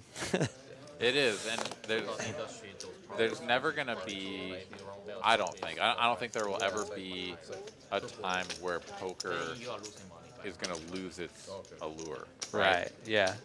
There may be I think there's going to be like a weird thing that's going to happen with online poker where it's going to get to the point where like the sites are trying so hard to keep the bots and the RTA and all that stuff in check that it becomes impossible unless you're like literally plugged into the computer. Right. Your body has to be biometrically engaged with the computer, because otherwise you might not be a real person or something. Yeah, totally. I don't know where that's going to get to. It's going to be insane. Yeah. But like the ability to cheat playing online poker when nobody knows who you are and what's happening on your side of the internet is just real, and it's never going away. Yeah, definitely. But live poker, man, I mean, you're never going to have people that don't want to go and sit down at a table and just blast and have fun. Yeah, like, totally. It's great. Yeah, I mean, it's a cool experience. You get to go just like basically sit around and talk shit with 9 other people, and just like it's fun, you know? Just make fun of each other, make fun of whatever's going on in the world, have a good laugh. It's a good time. Crack some cold ones. Yeah, drink some beers, gamble. Everybody loves gambling. It's just, yeah, it's a blast. But yeah, like you said, I mean, online poker, like, there's just so much opportunity for sort of nefarious actors to do bad stuff. It seems like sort of the industry leaders like Poker Stars, which we don't really have here in America, only a few states has Poker Stars, but they seem to be doing a decent job as far as I've heard from like some of my friends that play a lot at mitigating cheating, but obviously they can't just like eliminate it completely. So Yeah. You're mining it in another. Yeah, there will always be the I mean, that's a number which is well potential for having, Holdem is awesome. you know, the one machine and then somehow getting the information from that machine that has like Yeah. the built-in software client that's supposed to be trying to figure out, do you have any Yeah. of these programs open, Yeah. and where's your mouse going, and how Right. much computational power is being used by other things. Like, they're trying to have these whatever tools in place to make sure that you're not running solvers or something, but Right. now everything gets pre-solved and you just have databases too. Yeah, totally. So now it's like you're not even doing anything in real time except pulling from a database, and that can happen instantaneously as long as you have enough complete information Yeah. in your database. And I mean, you could literally just have a bot that has so many solves in a, you know, massive like 800 terabyte drive, and it just pulls in and says, "This is what I do," and Yeah. randomizes and does all of it, and I mean, it'd be a perfect player. Yeah. You would never know. Yeah, totally. Like a lot of like I know a lot of the software. It like it's aware of the other programs that are running on the computer that you happen to be using to be playing poker online. But there's just so many ways around it. Like, for instance, like if you stream to Twitch, which people do all the time, you could also be streaming to another machine that is just reading your screen and pulling up all the, like reading, then going through a database of solves and telling you what the optimal action is and stuff like that too. So there's like, I don't know, it seems like very, very difficult. Yeah, like you said, it seems like you'd either have to have some sort of very, what's the term for it? Security measures that like cross the line kind of, invasive. Have to have some very invasive security practices, I think, to like completely stop cheating. Like cameras in the room with you and things like that. And then it gets so invasive that it's just kind of over. Yeah, totally. Yeah. Eric turns a set, the wonderful feeling of turning a set, and wins $80. Carolyn is in the chat, wants to gamble to get in on the, I take it you want in on the 20 as well. I just already fired off my gamble, although it's not going through, so perhaps it wasn't actually Their time. only seat numbers Facebook did today. Alright, we must have to wait just a little bit longer. I'll scroll up and see if I've got a timestamp, but no, the timestamps are gone, so, yeah. Anyways, we'll wait a little bit longer. Uh-oh, Carolyn's going. She, of course. Oh, she stole my roll. That's so gross. That was supposed to be mine. 96. I protest. Forrest has aces. That's pretty good. This will probably be the one Pratt rolls like a 90 on. So when you're playing live, like how much information would you estimate you're picking up from like physical, like how much physical info do you think you pick up from people?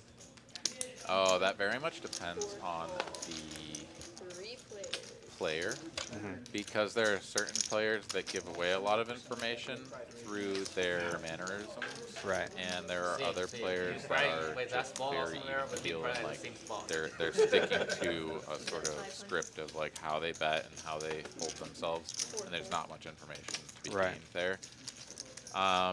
John, you're going to flop effective lead. second pair with the backdoor diamond draw. Yeah, bets 500. Gets called by the aces, of course.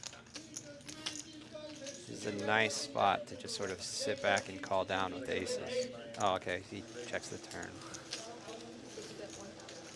Yeah, certainly not a bad flop to just call. Like, your opponent is going to have a bunch of just, like, who knows what. No reason to raise there because your hand is just almost unbeatable. This runs out pretty gross. However, it has to be... No, it's not gross at all because this is just a 3-bet pot, right? Yes. Yeah, I mean you're still like beating so many two pairs. Like you want them to have king queen. Yeah, like totally. you're not worried about pocket kings, pocket queens, like that just shouldn't exist. ace jack, you block pretty heavily. And if he's just firing flop with, I mean maybe he's firing flop with ace jack. I don't know. Yeah, Forrest puts a little 1.5 out there, just tries to get paid off by any Broadway combination of cards that might exist. And the 9 is not going to pay it off. Yeah. What are you gonna come back in? Yeah, I mean, I guess like you see some people live when they're in a tough spot, and they, even if they're in like a tough spot on like the flop or on the turn, they just don't hide it at all that they're in a tough spot. And they're like physically agonizing over whether or not they're going to call your bet. And, I've always wondered like if they sort of realize the information that they're giving off, that maybe other people are paying attention to, or maybe they're not paying attention to. But yeah, I was just curious because you mentioned you just feel like you're sort of more in your element playing live, and online you kind of feel like you're clicking buttons, or maybe you just don't have a read in a sense of like how you might have a read playing live. Yeah, no, that is definitely true. All right, well, I lost to both Pratt and Carolyn, so I'll use both the 20, which brings me and Pratt to Pratt owing me 20 and I owe Carolyn 20. But yeah, no, the differentiation between players that do just sort of really exude the anxiousness of the spot or whatever, especially when it's like not even on the river, right? Right, Like, yeah. Like they'll be like, you know, looking at it with this like squinty face of like, what the hell's happening Really on stressing. the flop, and you're like, I mean, you better not call. Like, I mean, like, I feel bad for you at this point because I know that your hand is like super suspect. Yeah. And, like, I might be bluffing, but I'm just gonna blast you on Right, the turn. yeah. Unless it super connects with some shit that Yeah. I probably don't want to touch. But Yeah. John here flops top pair with an up and down straight draw. Kevin, who has not played many hands, does have the 7 of hearts. If he has another heart to go with it, he's got some backdoor opportunities and a gutty. Could have like 7, 8 of hearts maybe, or 6, 7 of hearts. Yeah, making the call though, I tend to think that this could be maybe even better than that, right? Like, he may have just flopped it with the 10-7 of hearts. I mean, this was a chunky bet on the flop, 400. John here checking after he picks up the straight to the queen. I'm definitely giving Kevin 10-7 hearts here. Yeah, because besides Of all course, we don't the, have both cards scanned in, besides but that calculation I did, Right, that yeah, let's feels take like the hand that he would be continuing on the flop with. And now betting the turn between each 50. Yep. John here, I mean, he can go both ways, right? Like, he can jam it now. Yeah, I mean, like, if you ever think your opponent's capable of bluffing, you can just check and let him try to barrel something on the end. But the time is now, right? Like, it's kind of draw heavy. In addition to the straight. Oh, and Kevin was full of shit. He was just taking a shot at this. Probably was like a 7-8 of hearts, something like that. Right. And just tries to give John the business, and John gave it right back. Kevin, who hadn't played a hand in a while, I'll give him credit for just sort of getting a little itchy. Sure. Normally, Kevin not going to go for these spots without the goods, I would say. But we look at the V-pips. Kevin, I guess, not lurking too far down. He is well above the Lottie line. Eric hugging the Lottie line. What is the official Lottie line? 15. 15. Straddle. It's interesting. Like I mean, in like a full ring, of course, like with straddles and stuff. I'm not sure what the like optimal VPIP is in these types of games. 6 fold, 7 fold, 8 Okay, fold. we are on hand 37. Padawan producer Kristen has just alerted me that we have a misread on 9 this raised hand. to 50. And she said it will make sense when you see it. So somebody is going to play this hand and not have what the computer says they do. So bear with us. We do every once in a while have a little bit of crosstalk from cards that get folded across scanners and different things of that nature. So we'll do our best to decipher the truth. This new setup does seem to do quite a bit better than the last one did. I agree. Yeah, we are quite pleased. Yeah, it's pretty awesome. The new setup. 5 check. I mean, yeah, there's still little bits of kinks and glitches and things here and there, but it is also. I mean, this is basically the beta that we are running in real time here. Right. For our poker as a partnership, so. I think like the stat tracking and stuff is like a super cool idea. And then I know you. I remember. I think when you guys first switched over, I heard you mentioning there's potential to have like RFID chips as well, and those will just track like. That'll go along with your stats, I imagine, potentially, if that were 9-bit. like it would just have everything. I guess Well, it the has stats everything already have anyways. all of it. Yeah. because Okay. it's, So what's the advantage to adding those? Just less manual labor. And Yeah, then Kristen doesn't have to sit Got it, over got Players it. checks live. Kevin wins. I don't know. I guess there oh, he wasn't any- folded Queen Jack. If that was the so Didn't have Queen Jack. Did not have the Nutter Butter. no. Carlos Cortez here. So yeah, taking us back to optimal VPIP. Oh yeah. The optimal VPIP is like if you average over all of the positions that you're going to be opening from, right? Like just plug it straight into a GTO or whatever, right? Like you could come Players up checks with on what live. the game would think is an optimal strategy. What it is in practice, I think, is probably somewhere between 20 and 25%. Yeah, it seems I think reasonable. when you get over that, you're playing a little bit more splashy than you should. When you're playing less than that, you're obviously hitting it up a little bit, but that's just from a pure, like, if we ran this out for infinite hands. Right. Here we are in a microcosm of the strategy. We generally get in somewhere around 100 hands a night. I mean, Right. we're coming up on the halfway point here, 20 minutes till 8 o'clock Central Time. We're only on hand 38, so we're actually running a little bit behind, I would say. Yeah, the 100 hands is just so few hands. Yeah. Like so few hands. Yeah. It's really hard to like like VPIP and PFR numbers, even over 100 hands are just like almost completely meaningless, really. Yeah, you can certainly get a feel for if like people are playing 50% of hands and there's just like a bunch of people, yeah. you know, limping and flatting and stuff like that, and the VPIP's just through the roof because they just always want to see it pop. Like, Yeah.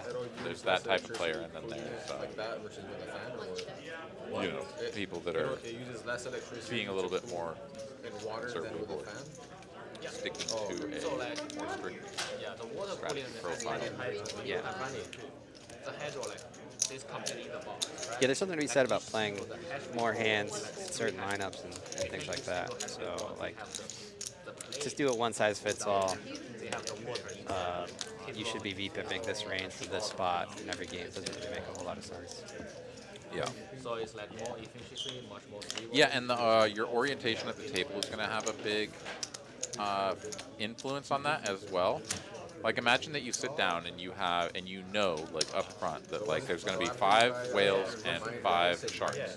Right. Just for example, and like, okay, you're or whatever, four whales and 4 sharks, and then you're the other person. Like, if the 4 whales somehow just get situated to your immediate left, and the 4 sharks are all to your right, like you're gonna have a whole lot better game Yeah, than if it's the other way around. definitely. And so that factors in more than people tend to give it credit for as well. And it is a real thing. Like, you sit down, especially you go to a tournament, you sit down, and you're like, oh, God, these massive stacks to my left. Yeah, oh yeah. These guys with the thick accents, you know, 3 Yeah. betting and 4 betting, like every hand, you're like, my life is just Yeah, hell. Like, totally. there's just nothing I can Totally. do about this unless I actually have it, or I'm Yeah. just ready to go to the streets. Right. One call. No easy pots to be won. Yeah. This is a long list. But, Yeah, that's no good. And then like you kind of are just really handcuffed just because of the situation. Like you just have to tighten up. If the guys to your left are just 3 betting and 4 betting all the time, like unfortunately there's not a whole lot you can do other than sort of tighten up and hope for the push best, I back, guess. or push back, but then you know, unless you've got enough chips to play multiple streets. Yeah, I mean, but like, that's what you're sort of, yeah. I mean, you have to have a hand that, yeah, sure. I mean, you could just get out of line, I guess, and just start maybe 4 betting. I guess if they're 3 betting super wide, yeah, you can get really out of line, but it still seems 7 bets. you're just in a bad spot. Yeah. You're just in a bad spot. that's how I lost a bunch of chips in my main event. Yeah. 4 bet a guy out of position. He called me with Jack 10 offsuit. Yep. Flop top pair and just held on as I Yeah. barreled away, repping the over pair, and he did not fold in my box. one machine. So you Working can the edit. old middling stack. Yeah. So you Was have to long make sure before I got the you rest hit of it that in. block every Yep. Lost to the nut. minute. You just want to shake them and be like, don't you understand? Like, I have all the overpairs here. Yeah. Don't you get it? Why did you call my 4-bet with Jack 10-0 Yeah. and then to hold on? Like, damn you. Yeah. How dare you? For example, you know, like How does it tie into the pool? Yeah, I've that's been a bummer. addicted to it. I probably Cold T wants to know what's your typical number of 3-bets one of in those a like really full good orbit. discoveries. Well, I would Yeah. not look at it from Yeah, a it's full still orbit cool. standpoint gotta- because like, that's if you an have- even smaller subset yeah. For of example, you hands have than the like 15, the 100 that we're talking about here. mining machine, all this. But like 3-betting is very position dependent. Like if you're on the button and the cutoff opens, you're gonna 3-bet them a lot versus anywhere else and like the under the gun player opens, right? Like there's gonna be way less 3-betting against that guy than there is against the later But position if you guy. have, okay, if you have one And then lane, likewise, if somebody opens the button, you're in the big blind, you're gonna be 3-betting a lot more than you would against somebody from early to middle position. So it dramatically changes the frequencies. I don't know a good like way to estimate that because it is so different depending on how you're oriented. Yeah. Really hard to estimate. I know online, 6 max, it's like 11% 3-bet total, I think. So the pool makes Is that all? Wow. I think so. instead of you getting. Wait, do you have 11% of all hands, not 11%. right now you have Can you gamble it? Yeah, I all don't want hands. to make Yeah, anything. yeah. It's Until even I get my block. you technically you can. It's much lower, but fucking bad beat now. Yeah, but I mean, you're only PFR. You're only raising Yeah, like just do your math. You know, 20. it's like 2% or something. 0 So like, point 0 0 0. your bet. Another like 7 0 there. Yeah, which you should be just because in 6 max, the player what on it his is, gun but is low jack. So right, yeah. Yeah, ranges are just wider. You get to play more hands. hijack Rake is like, Okay, you have rake affects it as well. Like, a lot of times you just like, you're sort of incentivized not to see the flop. You don't pay rake pre-flop, so you just 3-bet. do a math. So that they don't take rake. Every 10 minutes. Especially at lower stakes online, like micro stakes. You should really just be playing like 3-bet or fold basically because rake's just so high. good old micro stage. Yeah. 10 minutes. All right, we are coming up here on the halfway point, and we got just about 200 of you fine folks joining us here in the chat. Do want to let you guys know that we have some exciting stuff coming here out of Texas Card House. We've got our cruise, our poker cruise coming up. Find out all of the information there on the website, texascardhouse.com. You want to come and hang out with me and a bunch of the other local folks. Some of the dealers are going to be out there on the high seas playing some cards. So check that out. Go to the website and see if you would like to join us. Also do have the 250K guaranteed tournament up in Dallas with starting flights coming in on Monday, going all week with the final table. Going to be played on Sunday, not this Sunday, but the following Sunday, up there in Dallas. The last time this tournament ran, they did get just about 500K in the prize pool on a 250K guarantee. I believe the price point on that is $400. That is going to be a Buy-in, raise to I 100. don't actually remember, but go check that out also on the website, No, it has to be a mid-raise to texascardhouse.com. 100. It's 25. It's half more. All right, Dylan here with a couple of jacks. Ming has 1 jack. 5 raised to 100. 1 jack and 1 over. Pay him consulting. Is raising, min clicking, or perhaps this is just more straddles. I don't know exactly what is happening here, but a little bit odd to be just like clicking it. 1 raised to you know. 450. Sure. 2 I might have saved you money. Let's see. No, that's a fucking squeeze, Rez. Didn't realize there was a $50 straddle out there. Went for a more standard raise size, only to realize it was just double the biggest straddle.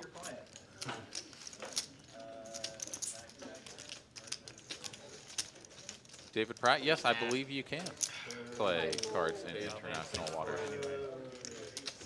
Dylan here is going to put in 3-bet. Take it down. 75 bucks. You paid him 75 bucks. One other thing, we got the Next Gen boys going to be playing on a live stream this Sunday out of TCH Dallas. So That's actually what I thought it was. for the Next Gen I figured that out. poker guys and playing some low stakes, I imagine. Please tune in. Look forward to having you. It's alright. You can lose me with some hand. Where are those guys based? Soft In Dallas? Soft Yeah. playing, do some collusion. And, just make sure the money. Yeah, and just a great bunch of guys too. I've played with them a number of times, and just it's always so much fun. Like they're just having a good time. You know, everybody. Generally, when you're playing like 1, 2, 3, you know, the game is just a little bit more relaxed. You just 75. not put in as many tough spots. A lot Yeah. of people like limping and calling and stuff Right. like that, and so it's really fun to watch their vlogs, you know, where they go through hands and stuff, and just, you know, watch people sort of battling it out at that level. Right. Really enjoyable and great guys. All right, John and Zach are somehow involved in this hand. I guess this is a button open. Zach just picking any 2 cards to attack with, and John defending his blind / straddle. 2 check. A queen and a couple of deuces here. I mean, this is a spot where John like shouldn't be folding because, you know, GTO and stuff, but he does, and Zach gets to win. Thank you. But calling here with the king 6 just like Yeah. feels super gross. Yeah, because, that's- like, yeah. why? That's one of those spots where had Zach chosen a larger sizing, it was obviously just a very clear fold to king high. But I think it puts sort of a lot more pressure on like You guys know that. a bigger region of John's range when he bets small there. Like all of a sudden king high, it's like, well, should I defend? Should I fold? I'm not really sure. I think it was one hand. So that kind of goes back to what we were talking about earlier. Yeah. Sign a marriage. All right, onwards and upwards. Start playing poker D-Dog together. here, waking up with the jacks this time around. 75. Under the gun to 75, and Ming with the suited Not claiming connector your is poker winnings on your fine. taxes. Your wife Allowed can't to get you in trouble. Fine. 5 Remaining fold, player. 6 fold, 7 fold. Or you can just do it like Genius. Alfonso wants to know if you can just do it like every could single get other a person stream. at the table who has access. PLO action there is awesome. And will there ever be a PLO stream? We used to do PLO streams on Saturdays a couple of years back. Didn't get a lot of traction. PLO, it's just, there's so many cards on the screen, and people that aren't familiar with the game, it's just a little bit of information overload. I think people just tune out pretty quick because they're like, I don't know what's going on. There's way too much cards, like shit happening. I don't know who has what. So we didn't get a lot of traction in that department. I think that PLO is obviously a game that is continuing to grow in popularity, which is cool, but I don't think we're going to get a PLO stream going on TCH Live anytime soon. Outside of maybe an occasional game on like on Wednesday out of Dallas. You play much PLO? I think so. Outside of the bomb pots, no. No. No, I understand that the games are very juicy, especially here in Texas, that there's some good action. But I also understand that like at 1, 2, 5, 10, 20, 40, like people are just piling a bunch of chips in pre. Yeah. Everybody stands up and like looks at their hands and sees who wins. And, that to me is a little bit less engaging and You need to set it off. well, I'm just not gonna have an edge in a game like that, right? Like, okay, I can knit it up and just wait for like my strongest hands, but even then, like, what's my equity distribution? I'm all in against 5 other hands. Like, Yeah, totally. Yeah, yeah. That was my experience. I've only played a handful of sessions here in town, but that was my experience. Was just like your 5 ways to a giant flop or a giant. Your 5 ways to a flop with a giant pot out there, like 80% of the time, which is obviously I'm sure if you understand the game quite well, you could probably be printing, but variance is going to be yeah, if you can deal with the variance, yeah, sure. Yeah. Because you're just gonna be playing huge pots all the time, and if you do have 10, 15, 20% equity advantage just because of the way that you're playing. right. Yeah, there was that fake shooting at the. Yeah, I tried to learn. I bought like a course, and I started with the pre-flop section, and I made it like part way through the pre-flop section. I was just like, all right, I'm going back to the 2-card game. Because Kristen Yeah, it was just there's like trying to get to his wife. I don't know, just the fact that there's like aces, and then there's like good aces and bad aces, and in certain positions you're like 3-betting You're really reminding me when some subset of aces, but in other positions you're just flatting some subset of aces, and then like it just gets crazy. It's, And then you got all the like It's out of 6, 7, 8, 9 double suited. Yeah, yeah, or sure, whatever. And sure. like you'd rather play that than like bad aces. right, yeah. Really. It's, but yeah, I mean, I think like if you put the time into it and learn the game, I think it would probably be a pretty profitable thing to do. Yeah. But yeah, who knows? I mean, you definitely see some crazy stuff going on at those tables, like stuff that like even me not really understanding the game quite very well, like you see some stuff and you can just be like, well, I know that's probably a mistake, you know? I don't really Yeah, know how this would game do works, that, but would I do don't think that. you should be doing that. Look at this flop for Dylan. Yeah, that's spicy. Nobody has Yeah, anything to go with it. unfortunately for him, he has too much of it. But Zach is betting 5 high, and Zach has a lot of heart. Zach does have heart. V-Donk here actually getting a little bit of a price. Yeah, he's going to peel this off. Like, can I hit an 8 one time? He really doesn't want to. Hopefully no. Okay. Dodges that bullet. It is an overcard to the board. Still multi-way, though. I think Zach, this should be a one and done. One check. Yeah, he's going to give it up now. So what's the minimum that you recommend to do on your own? With All right. experience, it Another seems 10 out there. Yeah. Dylan truly have it all now. So that it's Yeah. But V-Donk is going to overbet this. Right now, Comes in for 700. That'll get Zach bailed out. He won't have to do anything silly. And Dylan is going to make the call because I guess you lose to Kings? King. I mean, you can't raise, right? Like, I also get that. Like, you can't raise because what the hell calls you? Sure. I mean, I don't know. I think you, A 10, the last 10 in the deck? I mean, yeah, but pre-flop action, like he just never has kings, right? So like, I don't know. I think like even if he calls you like 1% of the time with a worse hand, like your raise still makes 1% of whatever you raised, right? Sure. On average, you know. You just click it. Sure, yeah, something. I don't know. Like Yeah, somehow, just I don't like, know. hey, I don't know. I just I don't yeah, it think just you have feels it. it just feels kind of gross to just call in that spot, you know, like you just always have the best hand, I guess, and like maybe you very, very, very, very rarely get called by a worse hand. But when you do, like it still makes it better than just calling. Michael Hoffman in the chat. Yeah, you can raise. I mean, of course you can, but like, so okay, everything that you just said is fine. And if your opponent literally has kings 0% of the time and will call you with a worse hand 1% of the time, then of course you can. Sure. But yeah. let's think about the times where like maybe this isn't the game to compare it to, but like maybe like a 2-5 or a 1-3 or something. Yeah. Where you will have those like super tight players or even trappy players where they will like Somehow they're limp in and call there. with kings and shit. Sure. So give them kings 1% of the time. Yeah, fair enough. And think about losing, you know, versus getting called the 1% of the time. Yeah. Like, I don't know. It's something to think about, but I there see what are you're saying. plenty of times where I've watched like big tournaments, you know, like 10Ks or something like that that are being live streamed on the internet.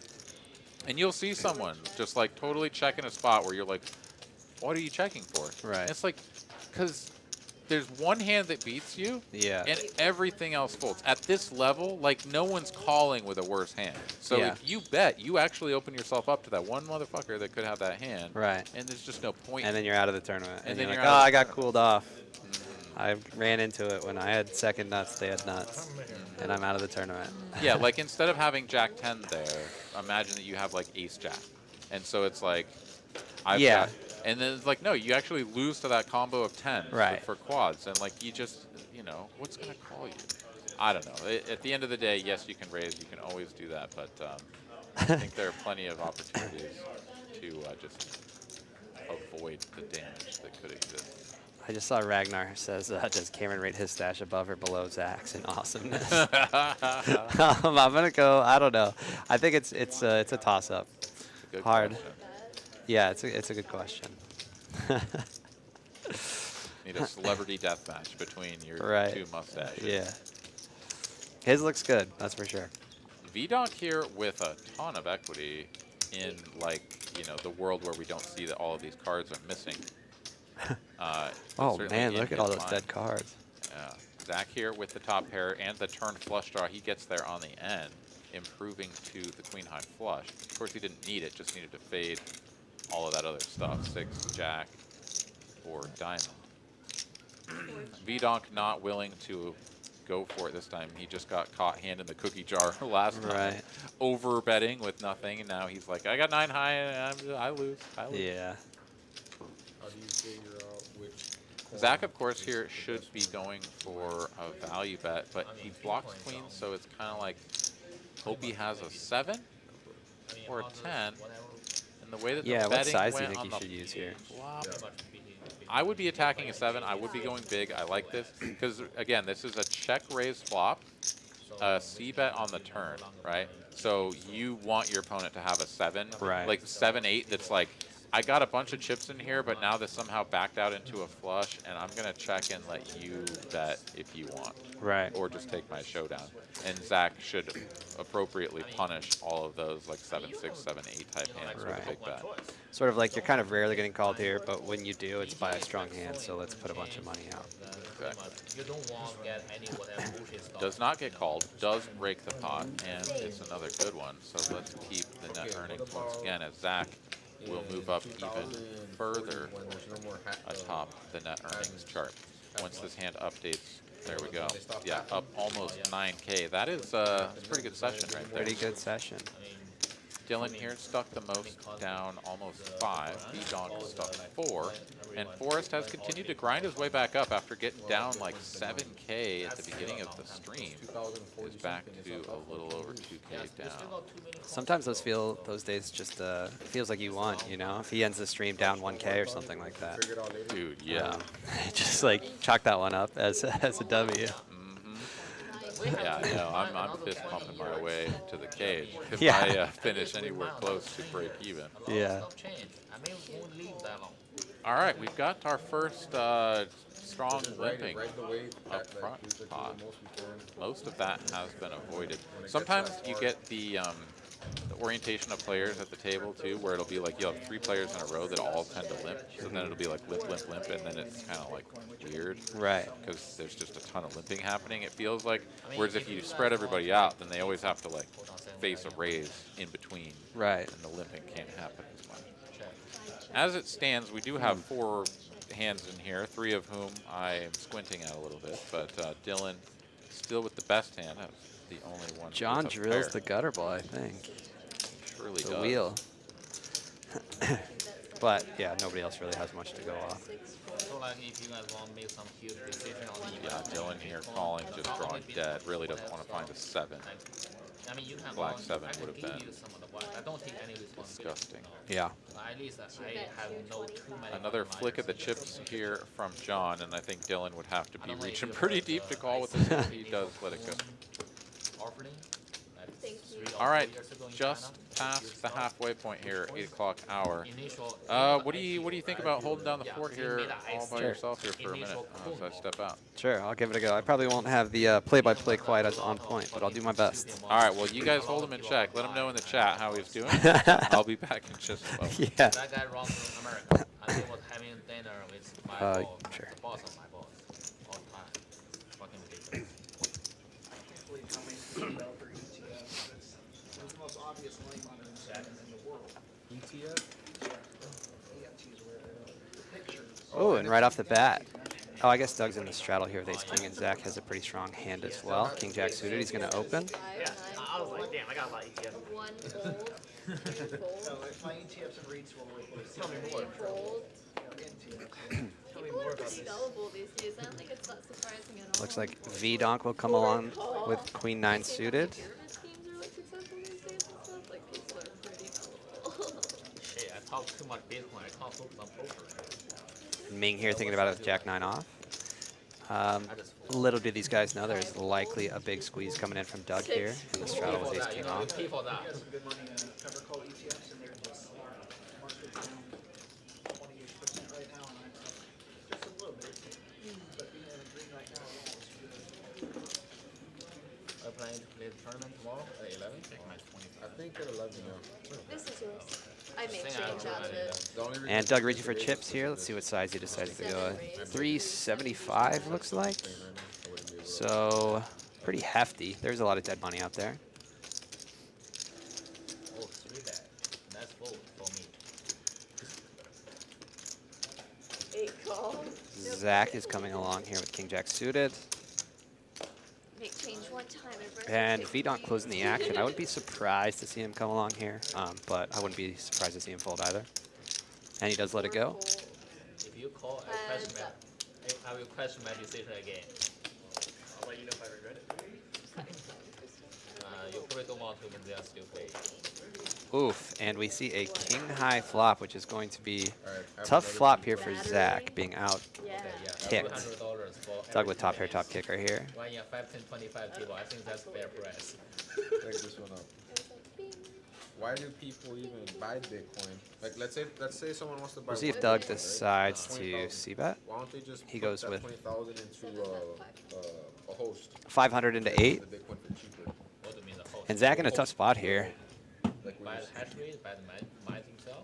yeah, like why not just spend the 20,000 on mining? Ooh, I got back just in time. For Just some in spikes. time, yeah. So Zach opened under the gun. A few people called, and Doug squeezed big blind with ace king. They don't know the mining Bitcoin. And king high flop, so That's what?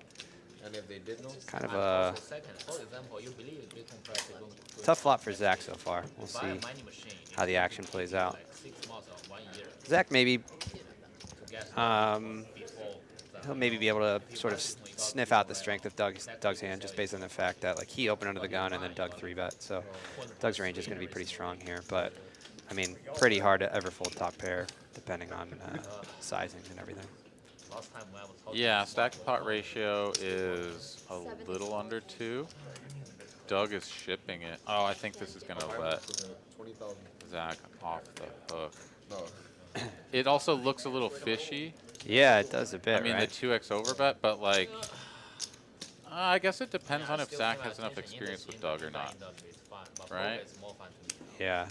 And generally speaking, so I do have some experience with Doug. I'm not going to blow up his spot here, but If you know what's going on, you what know, I would say is against an unknown player, Yeah. the overbets are usually weighted Right. more towards value. They Right. unless Totally. you've seen in the number of hands that you have, like here it's like 48 hands.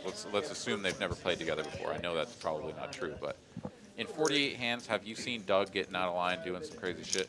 No, the dude's Right. deep-hipping like 15%. Right. And now here he is 2x overbetting. Right. I'm giving him credit for some shit and just I don't buy. Okay. like if there's an 8 of spades out Yeah. there, maybe I'm like, all right. Sure. Also, I think having a jack is like you really don't want to have a jack here when you're calling a 2x overbet, right? Like because Try not to think too long. you're just. I mean, I don't know. If you're gonna like some of your better call downs would You call me probably right. not have a jack in your hand.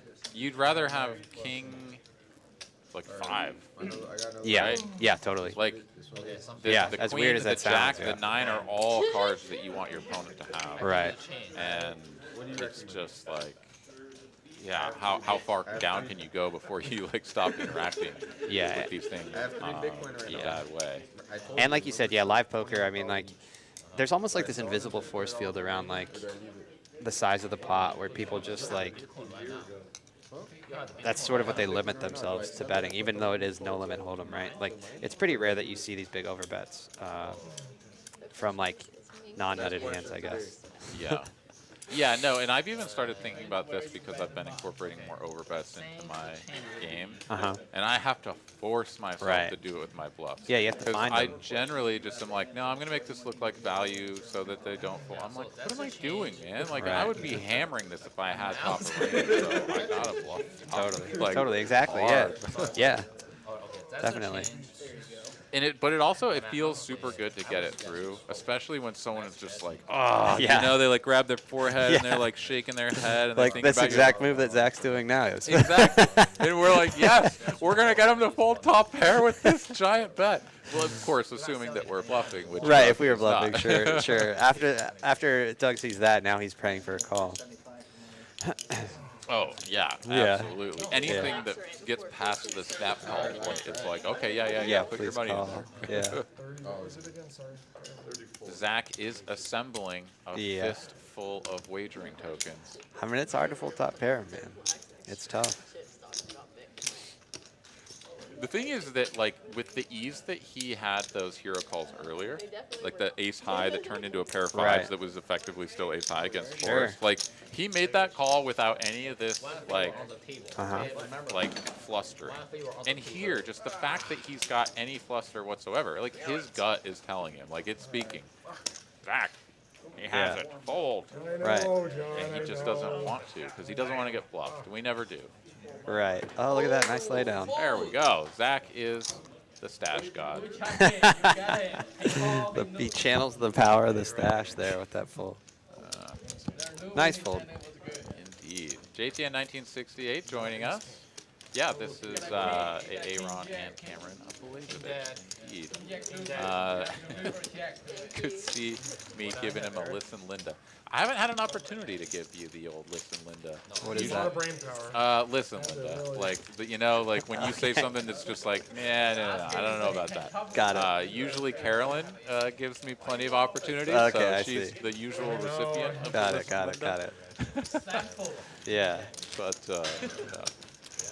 Haven't had a good opportunity here. Cool, tonight, yeah. so we'll see if we can bring one in here in the back half of the program. Yeah. Here Maybe at another one of TCH. these, and then who knows what'll start coming out. Lines, please. Alrighty. Here we go. So, yeah, let's Is this my strap? Harley here has been with us for a couple of hours. I don't remember exactly what the schedule is, but it's sort of like Call the small bets. Harley deals for a couple call. hours, and then it's usually Jesse or, yeah, I think Jesse comes in and rounds things out for the back half of the broadcast. So Alright, got your get money him ready. in I'm back here with probably in you the next now. couple of minutes Let's go. for a dealer change bomb pot Five and fold. a No more tanking for me. reprieve there for Carly. 6 fold. Has she been going the whole time? 8 Yeah. fold. Oh wow. Time bank gone. Yeah, we do have I just used sort them of, all up. Well, Sean. you know, it's a bit of a process to get familiar with the Right. stream table and stuff. We used to have a lot more dealers coming through, and we had so many hiccups with the previous system that it was just always challenging to have new dealers with the problems that we were already having with the previous system. And now it's like we're gonna get a couple of dealers that are very well adapted to this one, and we're gonna keep them in there Yeah. for a little bit more time. Makes a lot of sense. And they're On looking at joining us here technical in stuff. the chat. Hey, what's up, dude? Are there two ons? 4 bets. There are a couple of ons in the poker scene. Right in the When's the poker last scene time here. I took a Yeah, walk? but on 2.0 or whatever is the gentleman that likes to play here. Okay, and this is him in the chat. Yes. Shout out to him. Yeah, absolutely. All right, B-Donk here winning with jacks up. There's little deuces there. Doing some work. No, Carolyn not in here tonight. Hanging out with my man Cameron Blazevich. Came in 32nd in the main event out at the WSOP, and I mean, we've been playing together for feels like a couple of years now. Yeah, I'd say. We used to. God, did we go all the way back to the 1-3 days? Here, I think probably. Yeah. I definitely played 1-3 here, so Yeah. yeah. I was like, I know that I've played with you for quite a long time. Right. You don't play maybe as often as maybe I do, but I Right. see you around every once. Yeah, totally. 1 fold. Yeah, there was a period where I was just spending all of my volume was just online. Like, I just really like playing online. I don't know what it is, but I don't know. Live's growing on me, so 8 fold. I'm sort of splitting my time now. 9 fold. Cool. Thank you. All right, Doug here going to make Ideal a for 2 sizable hours raise and from the 15 small minutes, blind and then Jesse and takes over. just take Long down shift. the remaining blind and ante slash straddle. That's what I meant to say. Let's see, is Mr. Pratt here with us still? Because I think it is that time again if you guys are ready to do another wager. If How not, often do then you I'll get be to? at Carolyn. Sorry. How often do you get to gamble? Every 30 minutes, 30 minutes? Double straddle, ability They never replaced this card. fire off your points into the universe. This happened Do you last know time. who They has the replaced most this one. loyalty That's points? a queen. We called this Is there out, anyone who's just remember? run up a huge We stack? told them that to you know? replace this. Yeah, and that's they never a did. queen. That's like you So they know, played with this all Is it? Is all it Monday. really? Is that queen? No, Oh, but there's it's a the leaderboard. card I knew it A was. lot of it. Oh, look, I have one too. There's a lot like that.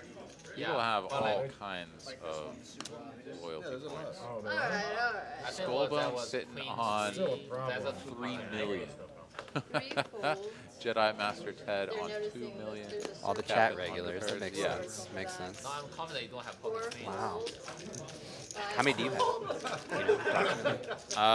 Let's find Three out. of them might have it. I mean, we can switch back to the red deck, but you might have to reset the table because it's not wanting to read the red deck. 6 fold, 7 fold, 8 raised to 3.5 150, million. 9 fold. Yeah, that's a lot of points. And the most you can gamble is 10,000 at a time. So like, well, there was a time in the past where you could gamble more, which is how some people just like ran it up. Right. But, I mean, yeah, I've got almost that's 12K. supposed to have like All right. people there for that. Good chunk. Not only Yeah, the sure. green Close. one. So yeah, it's a ways behind the leaderboard. But I know they have the cheap. Yeah. oh, a top hour? But I Sure. supposed to Yeah. have more. Yeah, RFID decks Lets are you not know cheap. who has been hanging out and watching the most live stream content. Oh, I see. Cool. It's cool that this is all available. Yeah. No, and it's super fun to be able to just be able to, you know, gamble and 700. kind of fart around and have a good time. Right. Oh, that is Zach nice. here I turns like the a deal. combo Thank draw, you. makes Thank a you. sizable wager, and takes down the market. Thank you. JTN wants to know, am I or anyone else playing the WSOP circuit event in Tulsa next month? You need to crack my aces again. Yeah, no, I still remember that quite unfondly. Jesse, Kristen is But gonna have to tell you whether she I wants am not to sure if I'm red going to go to deck or not. Tulsa. I probably won't. Thank you so I'm, much. I'm driving my 97 Expedition with an oil leak, so it's, I mean, it gets me around just fine. And I think we're starting to see the used and new car market, like it's starting to reach that Right. point where like it, along with the rest of the economy, is probably about to like slow down, and maybe Sure. I can think about getting a car again. But since I wrecked my Honda over a year ago, I mean, I'm just, this is just what my life is until Yep. things change. It's insane to like go into a place and instead of haggling them down from the MSRP, Yeah. they're like, nah, bro, it's 5K over. You're like, what are you talking about? That's Yeah, not it's cool. crazy. The market's been wild for cars for sure. I mean, I'm kind of in the camp of just like, if it runs and it gets you from point A to point B, like, good enough for me. Yeah, I mean, I'm getting 15 miles to a gallon, which is not great with these not prices. good. Not good at. Not buying a whole new car at Yeah. an insane markup is also, Yeah, like, totally. it's a trade-off because Yeah. obviously I'm burning more gas. With that could be just money that I was actually equity in a car, but whatever. Yeah. Yeah, it's like kind of crazy. Like the amount, like for instance, the amount of money we gamble for when we play cards. It's just like more than my car's worth sometimes, and I'm just like, this is kind of awkward that I'm just throwing around these little circle chips that are worth more than my vehicle. But so be it, I guess. Sounds like you've got something akin to my 97 Expedition. Yeah, mine's like it's almost like a soccer mom. It's like an old Subaru. It's called a Tribeca, but it's like a right on the verge of being a minivan, but it's closer to an SUV. Okay. I think it's like a 2003 or 2006 or something. So Got it's not like super old. 280,000 miles on it. It does have, I think 150, something like that. Nothing crazy. Oh yeah, that's nothing. crazy Yeah, for a no. Subaru. No. I got it. I was planning on moving to Colorado in the beginning of 2020. So that's what I bought it for. And then COVID happened and I kind of bailed on those plans. Gotcha. All right, we've got a bunch of players making it to the turn. Zach going to make the nut flush on bottom, has 2 pair on top as well. We have a flopped straight with, Checked around to 8. sorry, no redraw there. That's Dylan with the spades on top. But Doug here did flop the nut straight on top and a gutty on bottom that is no longer live.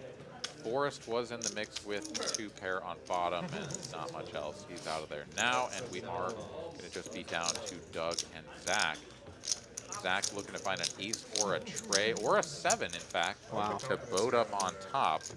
Could also hit a 6 to quarter Doug. There it wow, is. there it is. Ugh. Gross. And yeah, clean card on bottom as well for Zach. So he's going to get to full pot this. And Doug is going to have to decide if he wants to hold on and get quartered or not. All right, not quite full pot, but 3K. It's effectively Yeah. that much. And Gross spot.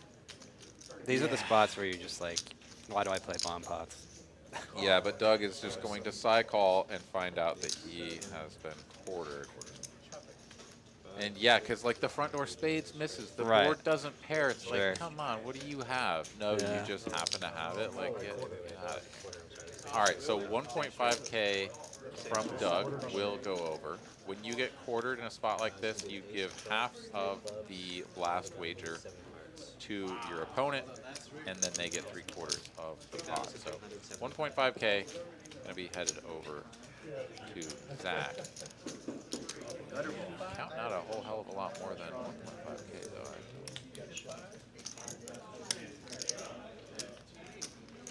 Oh, are we doing it that way?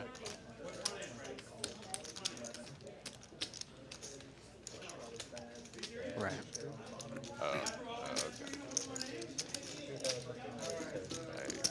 I mean, not really. But I presume that whatever's being done here is just math in a different fashion. It's all the same at the end of the day. Yeah.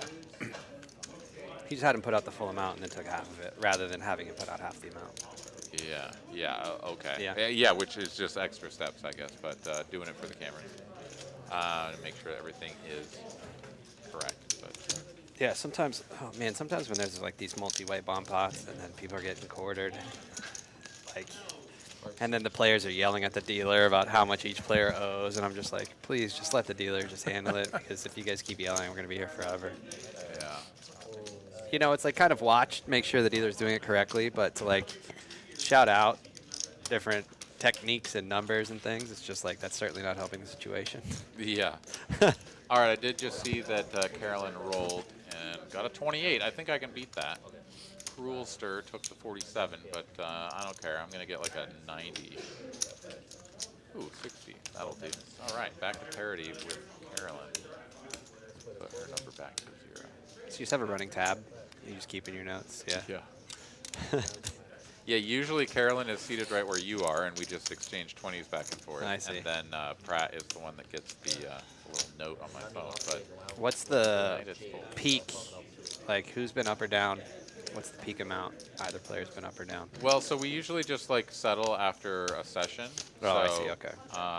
The most that I ever got paid out, I'm pretty sure Pratt handed me $80 one time. Yeah, it was pretty great. Like, That's I sweet. just like steamrolled him. Yeah.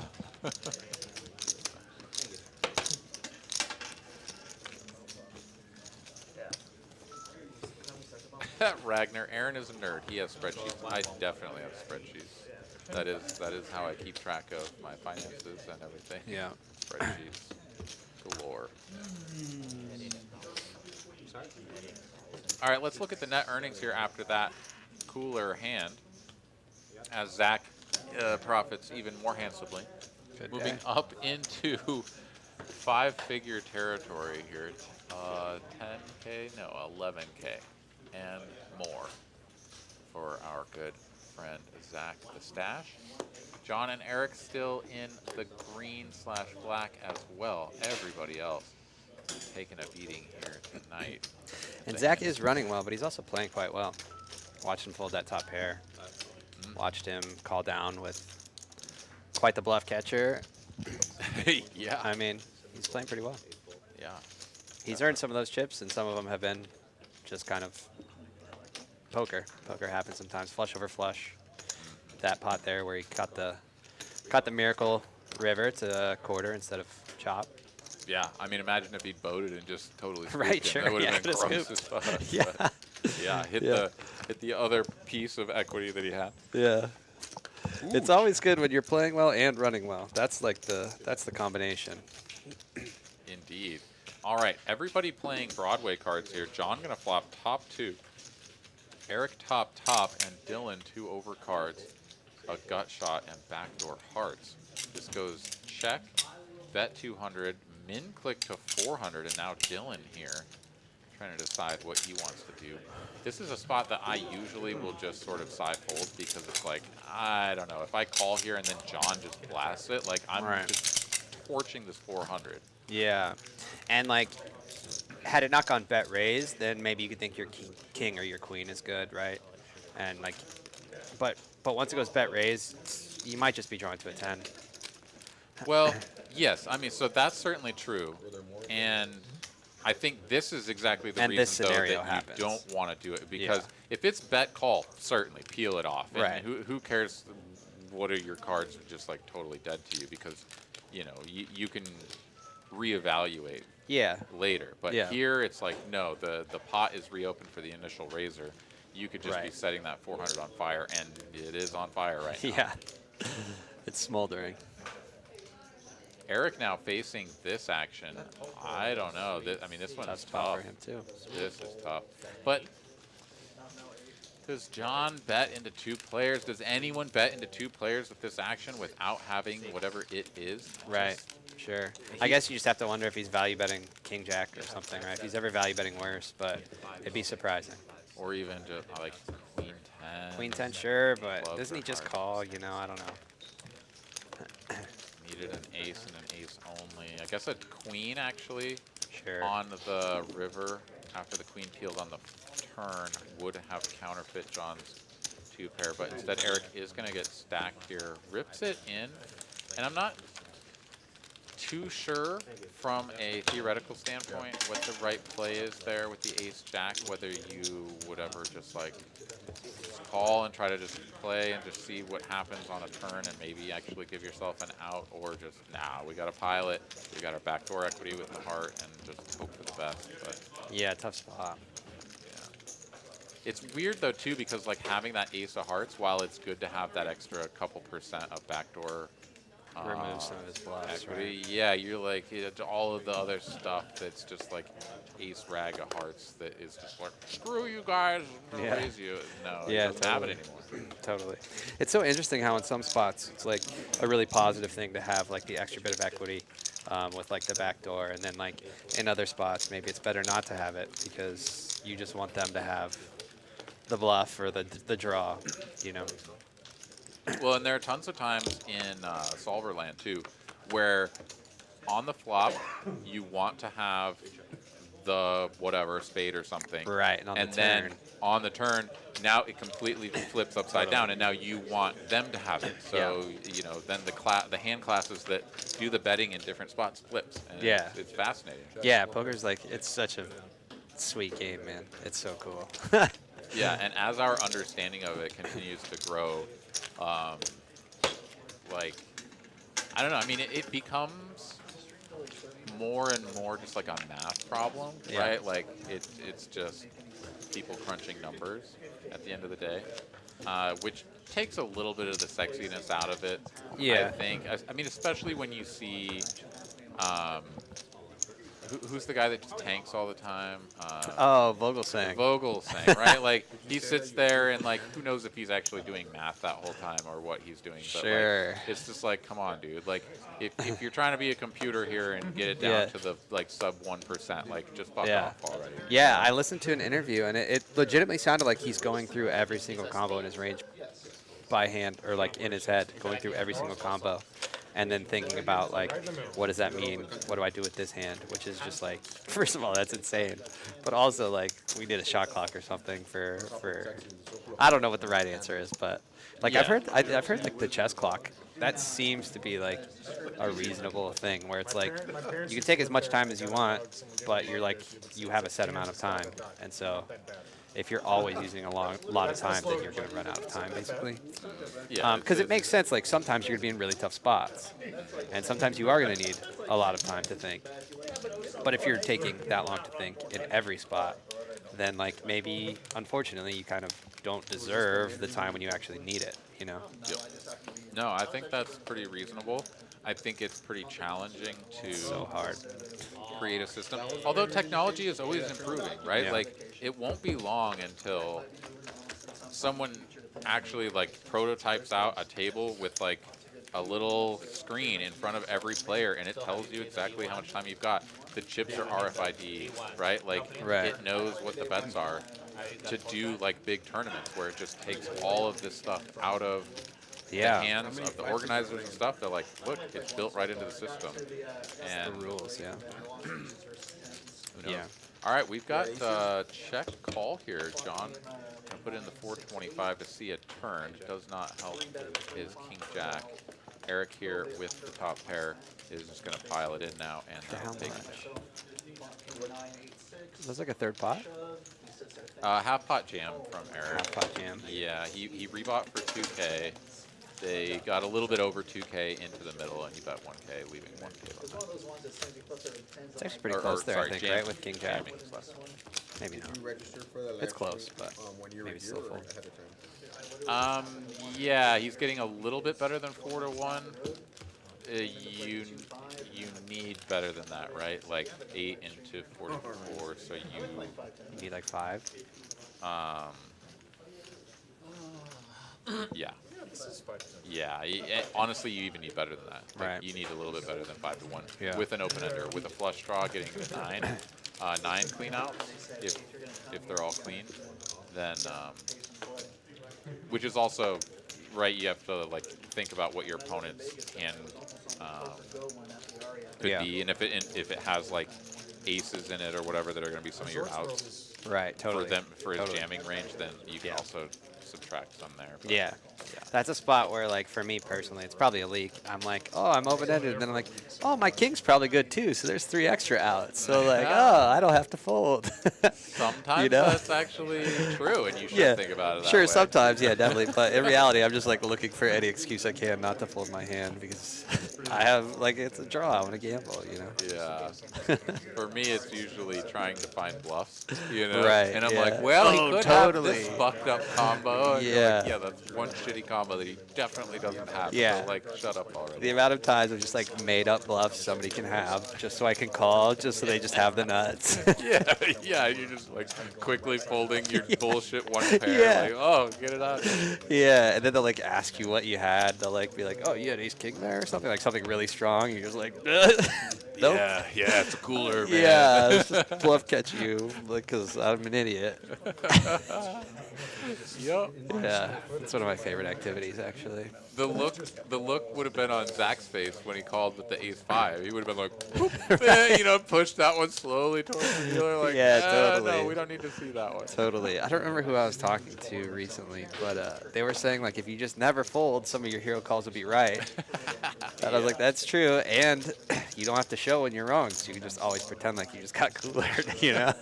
Yeah, you torch away every set you have. Yeah, yeah. Ooh, top set here. Pretty good spot for Kevin. Although Forrest has not much more to go on than a backdoor heart flush draw. Might be enough to peel for this small wager. It's 1/3. Since they only have Not worry great, but yeah, Forrest will oblige. Get deuce of hearts here on the we were planning be to open interesting. a facility in Holdem, but we Probably gonna do it. We really wanted the labor in That's tough, man. This is this like I always feel so awkward in this spot where I just have top set in position. It's like if I'm out of position on the turn, maybe I'm checking top set a bunch after c-betting flop. But then in position, like you just have to build the pot, you know? And it's just like I just block everything. Like he's never calling here, but I just have to bet. And then you do and they fold, and then you're just like, I wish I could have figured out a way to make more money, but sometimes you just can't. Yeah, well, the trap there, though, here's just the tip.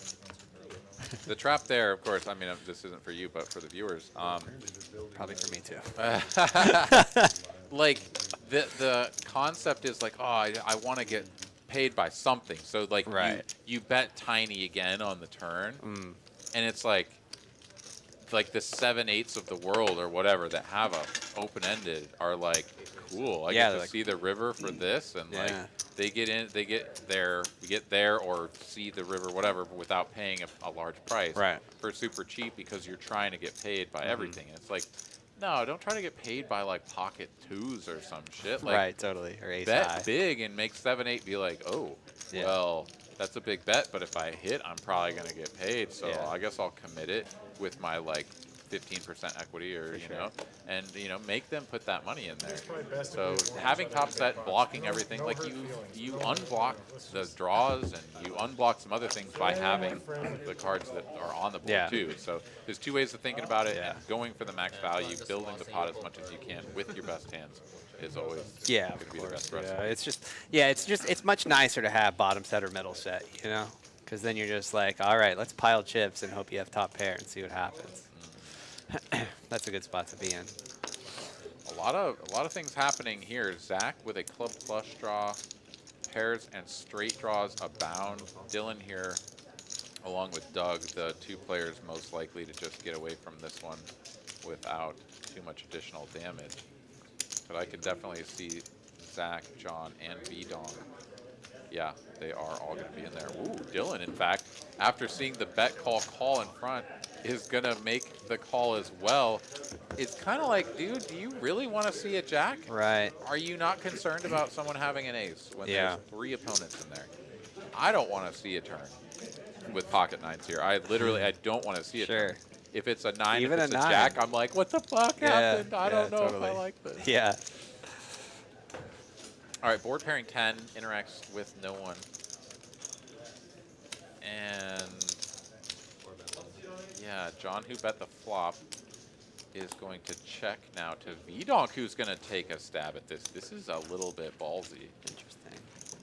I don't know if this is recommended. I mean, it's never terrible because like everyone's checked to you. So like there could just be a bunch of nonsense. Right. But like you're kind of barking up a tree that's like someone could have king jack or king 9. And are they going to fold to this bet? And are you going to nut up and bet the river as a bluff Yeah.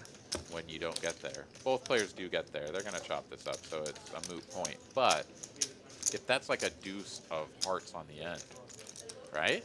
Yeah. Do you go blasting with your queen jack? Just like, get the fuck out of here, fold. Right. King jack, king 9. Yeah, it's a weird spot for sure. Maybe call. even ace king, right? I mean, maybe even ace king, because John, oh no, he calls pre. He probably doesn't have ace, but Yeah, I guess he's just saying like I have a 10 here sometimes, and no one else. Everyone checked me; they never have 10s. I don't know. sure. I'm not sure. But again, you're taking a hand that has some modicum of showdown value, Right. and certainly doesn't want to get Yeah, check you're raised. putting it right. Yeah. And you're just turning it into a bluff. Yeah, and sure. If I you mean, do I it on guess- the turn, you gotta Yeah. do it on the river. Yeah, I guess I don't know where. Let's just say you're trying to be balanced here. Like, where else do your bluffs come from? Maybe like, I don't know. It's kind of hard to find one Things with that you call flop with and then end up here. yeah, no, you'd have to have something just. I mean, there's just Just a so naked few jack, combos. but like Jack 9's a straight. Yeah, it's kind of Jack tough to find a bluff actually. Yeah, that's true. Pocket maybe, 9s actually could have been a bluff. Pocket 9s. Yeah. Yeah, that would have been. I mean, I don't know. That'd be spicy, but Yeah, you'd rather have a jack, but at the same time, unblocking the jack gives your opponents like the pair plus bluff. The right. pair Yeah, plus they straight have all the draw, queen jacks and king jacks and things, right? and you can just like hammer them because it's like. Yeah, I feel oh, like what the maybe fuck queen do you jack have? is actually like. Maybe queen jack's a really good bluff. I don't know. I actually think you're probably right because in that orientation, there's just so few to choose from. Yeah. Yeah. Yeah, man, that's what yeah, it's crazy. That's why I like this game so much. It's like when I first looked, I was like, oh man, I don't know about that. And then you sort of talk it out, and all of a sudden you're like, wait a minute, maybe that's right. You know, I mean, maybe it's not. I don't know, but it seems reasonable. 6-5 of hearts. It's more reasonable. There you go. There you go. Just total airball, 0% equity bluff. Yeah, and yeah. Just give them the business because all you I mean, guys hey, have shitty yeah. pairs and straight draws. Yeah. Get out of here. Yeah, there's something to be said for. Well, actually, not really. Not 6-5 hearts. Yeah, just click buttons and hope for the best. Yeah, totally. All right, Forrest here is going to click some buttons and fire out a large wager here after raising for a third bet pre-flop with 4 deuce offsuit. Picks up a gut shot to go with his flop bottom pair. V-Donk not going anywhere to the initial aggression. And actually 500 is not that terrifying of a bet here on the turn. Yeah. going from a large bet to a half pot on the ace, you're kind of like, all right. Like, Right. I actually kind of like sizing down, I think, on the ace. For instance, like, I think you probably can still value bet like 10s, jacks, queens, and things like that if you do go with a smaller size on the ace. And then, of course, you have like ace, king, and stuff. So you have like a bunch of pairs that value bet flop because you 3-bet pre, right? Or no? 3-bet pre, and then I guess it's actually only a half pot on the flop and the turn, so half. Yeah. I don't know. I mean, I think it's, I don't know. I always struggle figuring out like what the best size is to use in a bunch of different spots. That's Yeah, kind of the size- name of the game, right? That's kind of poker. Yeah. Figuring out what size to bet based on action and texture and things. Yeah.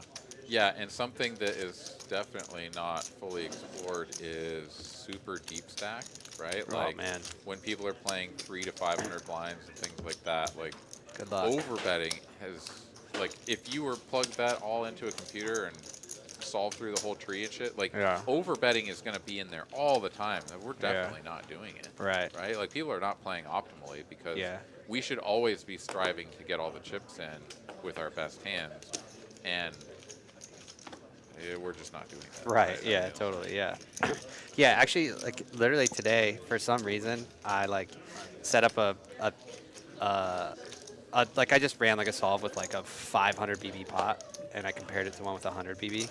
And like by the end of it, if you're all in, like you have to be folding like full houses, like for 500 big blinds, you know. And it's just like we're not folding full houses, you know. Yeah. We're not doing that. Shit, we're putting it all in with one pair around here. Yeah, exactly. Yeah, it's like the way that. Yeah, I mean, of course, that's like in solver land where like it doesn't actually reflect the real world at all, you know. But if you were Well, playing yeah, against like, yeah, sure. I mean, but if you're playing against like a perfect strategy that's like perfectly balanced and stuff, then you have to start mixing fold with your full houses. It's just kind of crazy. Yeah. No, the mixed frequency shit is like, that's the pretty silly part. Yeah. And that's some of the studying that I've done recently has actually been really eye-opening, where you can make some pretty minor adjustments to the inputs, like Right. whether or not you think your opponents are actually going to be doing things. Yeah. And you're like, no, they're never going to be doing this. So let's Right. actually say that they're not going to be doing this, and then they are going to be doing this. Yeah. And then all of a sudden, all that mixed frequency shit like coalesces into this beautiful strategy that's Yeah. actually easy to implement. And you're like, well, this is pretty cool. Right. Yeah. Like if like you have a break-even call that like it's worth 0 to call. Sometimes you're supposed to call. Sometimes you're supposed to fold, based on like whatever frequency they tell you or whatever. Right. That's like based on if they have the exact number of bluffs and the exact number of value hands in their strategy. And so as soon as you take out like 3 combos of bluffs, all of a sudden that mix that goes from like break even is like winning. You know, if your call is so then like you're never mixing that spot because they just don't have the right number of bluffs to make you indifferent. Sorry, who's leaving? All right, John is taking off, and Chase is going to take a seat here in a little bit. Okay, all right. So we're going to look at some net earnings here. I'm not sure if this is all like in real time or if this is going to happen 10, 15 minutes in the future, but we're going to look at it. Okay, it is 15 minutes in the future, but John is going to take his leave, and Chase will be taking his spot here in not too long. So we're going to take a look at this really quick. John is up 7K as of right now. We'll see if he makes any additional progress before he takes off. Yeah, no, the whole solver thing is pretty fascinating. It sounds like you're actually running like PO or something. Yeah. Okay. I have not dived into that. I've just been looking at material that has been produced previously. But. Yeah, I mean, like, I think when you're playing online, like you said, like when you're for instance, when you get check raised, you don't have really any other context other than like what you're seeing. So I think like it's really important that you sort of understand like what ranges in theory they're supposed to be check raising, and then like what ranges in theory you're supposed to be continuing, and then like you do your best to guess at like, well, they should be check raising these hands, they probably aren't, which means like I should be continuing these hands, but I actually need to adjust and continue these other hands instead, type of thing. Sure. So I think it's just really important to sort of be locked into that world. But I think in live poker, it's way less relevant to have like an idea like what what a solver would be doing in a certain spot. You know, it almost seems kind of foolish to like even try to implement any type of solver strategy in a live game, really, because it's just nobody's. I mean, every spot's multi-way, first of all, which is automatically like nothing that you're studying in a solver. Like, so it's, I don't know, it's just a whole different world. Yeah. No, I think by and large I agree with that. I would say that there are some tricks, if you want to call them that have come out of the study work that I've done, where it really, I guess what it does is it opens your eyes to the fact that there's a strategy to implement against a perfect opponent, Right. and it involves like bluffing or opening with hands that you're just kind of like, oh shit, like I don't think I'm doing that. That's kind of crazy. And then you factor in the additional aspect of like, wait, people are actually overfolding live too. So now it's like, wait, I definitely should be raising that shit Yeah. and more. Right. And then you're like, wait a minute. So now like your button opening range like starts involving some pretty weird shit that you're like, I don't know if I feel comfortable opening this. And like you just are supposed to. Yeah. And then you find yourself in some weird fucking hands because Totally. then they actually had one of the hands that they're going to call with instead of just fold, and you're like, all right, now here I am with 10-5 suited, and like, why am I here with 10-5 suited? This is stupid. And then you're trying to figure out how to play your like super wide range against their actually like bit condensed because they folded a bunch of hands they should have defended, which is the whole reason why you were opening so wide in the first place. Yeah, so now they're just like super heavy, like on broadways and pairs, and you're like, okay, cool. Do I just like hammer away at this or just shut it down? Yeah, totally. Luckily, I think like if you are like at the point where you're deviating from like your normal opening range so much, it's for a purpose, and it's likely because the player in the big blind, for instance, that you think is making mistakes isn't like that solid. So then you can likely still out navigate them post flop. But you know, I mean, it doesn't make it really easier to play. Like, it's never easy to play a super wide range of hands in a certain spot. Like, the wider the range, the harder to play, in my opinion. Like, if you're playing like a super tight range spot, it's like not that difficult to figure out what you're supposed to do, I think. Yeah, but for sure. Every time another raise goes in, you know, before the next street, like, you're just like, oh, cool. Like, I get enough information now to really narrow things down. Yeah. And of course, having like a cusp hand is just always annoying. You're like, oh god. Yeah. Am I about to 4-bet this ace 10? Like, like, I don't know if I want to. I'm certainly not calling it. Yeah. I don't want this guy to win yet. Right. So, you know, you got to talk yourself into some shit. Yeah. That's why it's so fun. It's just like you're constantly adjusting and readjusting, and it's just like trying to solve problems on the fly, and there's like money at stake, and there's emotions in play, and like, it's crazy. All right, 4 players to this flop. We've got 2 players making a pair and 1 player making a straight draw. Looks like it's going to come down to just Zach and Dylan here. Dylan, the pre-flop caller, and donk leading on this flop, does whiff the turn. Oh no, sorry, Zach checking the flop after betting pre. And Dylan is going to rip this for a massive overbet. And Zach not wasting any time this time. Yeah. Where he was agonizing over the call or fold with the top pair. Now the second pair is an easy release. And Dylan gets this one through. How big was the pot before he shoved? Like 700 or something like that. And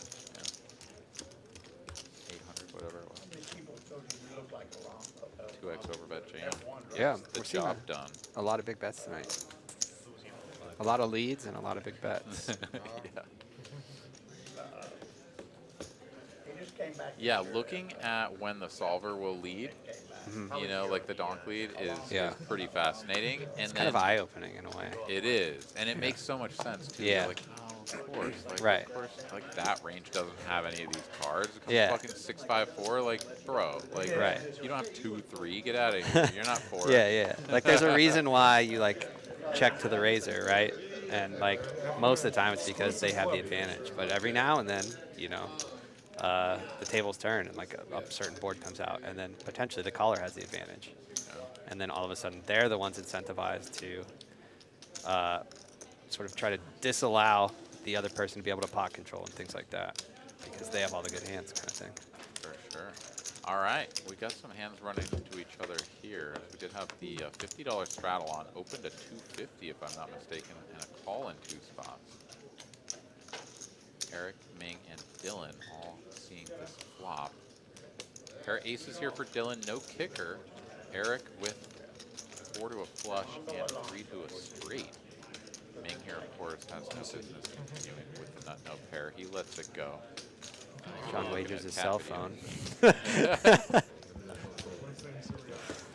Oh, and I thought that was going to be a call from Dylan, but it's not. Eric, you're facing the large size. It's just like, you can have it, and Eric gets it done. We looking at football player profile? I don't know what that was there exactly. I don't know. Then you'll say yes. Hey, my Fair client. play. Not supposed to have phones at the table. Like a mug shot or something. Kind of, yeah. Is this your daddy? I mean, I've definitely got the like, hey, you look like this guy. Oh, and then they maybe. pass the phone. Could be something like that. Who is it? Some cricket player or something? Yeah, I don't know. Yeah, I don't know about that one. Well, okay. Golfer, There's a Yes, Cameron Smith I've gotten, and I stand by that one. That one, at least I think, makes some sense. well, because he's got more of the hair going on, right? Yeah, yeah. Whereas that cricket player that dude was raving about yesterday or whatever, Yeah. he like had some little fluff of hair coming out the back of his hat, but it was not a, like Right. Yeah. not a Yeah. true mullet. You know? Right. You can't Yeah. compare these. All right, Ming here flopping top pair, good kicker, B-donk with a gutty. And the betting lead, so he's going to bet here with the gut shot. Backdoor diamonds working as well. Ming here just flatting the AJ in the big blind. Right. Ooh, it looks like he might be raising. He will. What do you think about raise here versus just call? I feel like having the ace is interacting with your opponent's value range to the point where you're kind of just like trying to charge a flush draw slash, I guess, a straight draw, right? So, oof. Wow. Nasty turn card. Wow. I guess I would be more inclined to check, sorry, just call. Just call, in position yeah. there, but I don't know. There may be some merit for raising your best hand set. Yeah. This Yeah. is not great though, because Ming is the effective stack here on like 3.5K, 1K in the middle after he bets 210, which is a pretty small wager. This is Right. 1/4 pot, and V-Donk certainly has to raise here. There's no chance this is going to be a check call. Yeah. Yeah, he needs to build the pot, I guess, right? Because we want to get all in by the river. Or right now, if we can make Sure, it happen. sure. Yeah, 1K is the raise here from V-Donk pot. Now 2K. In fact, I mean, Ming actually just has a hand that can go all in. Right. And Yeah. from a theoretical standpoint, I don't think there's anything wrong with that. I think Ming as a player is going to be a little bit more cautious. Right. Could be wrong. But yeah, he's going to play this as a call. Yeah, this hand's already playing out in like a very interesting way. Like the check raise ace queen 4 is, I mean, that's like obviously super strong, and then. Well, yeah, I mean, I guess it's a raised in position, right? So yeah, V-Donk Oh, with was it? Yeah, so V-Donk with the pre-flop lead, he c-bets the flop, and Ming 3x raises in position. Oh, as for the some pre-flop reason. caller. Oh, it's small blind versus big blind here. Okay, I thought V-Donk was the button. Okay, that changes my whole perspective, I think, on the. Yeah, on the that flop. button has migrated a little bit Got close it. to V-Donk, even though it is on Eric. Okay, big bet here, 2.1K, 2.6K. Snap call. Basically an all-in, perhaps some crumbs left here for Ming, but yeah, Ming does snap it off, and ugh, the gutty that completes the 2 pair for Ming, that's pretty nasty. And no, this was in fact for all of it. Ming is going to go down to the felt and gets felted for the second time tonight. We're going to have to get this That all turn card is counted just now. nasty. And Zach, the only one in the green, apparently. Yeah. Well, so John John at left with this some as a winner. point has Sure. left as a winner. Yeah. Right. And up a substantial amount as well. Had a Right. pretty good run there. Man, I'm not like itching to play. Yeah, so and it's this like, is not whatever y'all wanna updated. do, you know? One of y'all wants to leave. John, Who just who won is his going side. to move up into the green as well. So Ming going to go down, stuck a full 6K after. There it is. Man, what a turn card, man. Players check, Sometimes live stream. there's just no justice in poker. Yeah. No, that's absolutely right. When the gutter ball comes and it makes your 2 pair, like, it's tough. Yeah. Well, so, I mean, the hand that I went out in the main was I opened Queen Jack of clubs, and from middle position, guy on the button, 3 bets. I call. Heads up to a flop. Comes 9, 10, jack with the 10 of clubs. Okay. I check. He bets pretty big, like over half pot, little over half pot. I check call. SPR is now like 1.5 or something like that because I had gotten kind of dwindled down a little bit. Yeah. Turn is the king of clubs. So now I have the king high straight with With an the up and redraw. down straight flush draw. Right. I check. He bets pretty big again, and like alarm bells are going off. But I'm like, I can't flat here and like have SPR less than 1 on the end. Like I just can't. I'm all in. He snaps us off. He has ace queen and holds. Right. Like. Oh, I mean, no. Yeah, that's another spot where it's just like why the king? yeah, don't put the king out there. Like, Yeah. I'm ahead. Yeah, I'm ahead. yeah. Just don't put the king out Yeah. there. Like I just, you know. Yeah. I'm just gonna check call down. Everything's gonna be fine. Put Right, the king we're out good. there, and it's the king of clubs. Like fuck Yeah. off. Yeah, it's nasty. Sometimes it's just a setup. It's brutal. Brutal indeed. Yeah. It's also one of those hands where you walk away and you're like, I busted the main, and it feels bad, but you're like, what the fuck? Like Right, everyone's yeah. gonna bust there. Like he just. Yeah. just the But way- yeah, it still doesn't feel good. But it does feel slightly less bad. Like if you just like punt really hard and you're like, oh god, what did I do? Right. I'm an idiot. Yeah. You know, I would have stewed over it for like, but I just like snap went and got in the next turn. So I was like, well, that sucks. Yeah. But like, I don't care who you put in that spot. Like, it's just gonna go broke. Yeah. Surprisingly late in the tournaments, you would just see massive punts for people's tournament lives. Like, just crazy. I think it was like day 4, day 5. I watched like a nice gentleman. He 3-bets jacks from the small blind, ace high board. He has chips. He's probably got, I want to say like 100 bigs maybe. 3-bets jacks, ace high board, just barrels flop, barrels turn, all in on the river. The guy behind just calls with ace queen, just call, and he's out of the tournament with pocket jacks in a spot where like he did not have to go broke, you know? Yeah. Like you just see that, you're like, I cannot believe that that person made it this far in a 10K event, you know? But then like you look at like the field for the 10K event, it's like it's not actually like the field isn't like representative of a 10K field, but still it's just like you see stuff like that late in the tournament and you're just like, this is crazy. People will punt off in tournaments for sure. So at least like you can sleep at night. That guy, I don't know if he can. I mean, maybe he can. I'm not sure if he knows whether it was a punt or not, you know, but Yeah. Some people are just like, I got a good hand, I'm going to try to win. And you're Yeah. like, well, but there's more cards now. Yeah. Your hand was good, and now yeah, it's you had a less really good hand before the flop, and now you still have a pretty good hand, but it's probably not worth all of your chips. Yeah, especially when the homie is just calling you down. Yeah. What do you think? Yeah. He calls flop, calls third, and then you're all in on the river. Above average turn here for Eric. Dylan has not much of anything, could decide to bluff at some point without diamonds or clubs, but probably not going to do anything too crazy. Is calling the bet of 100.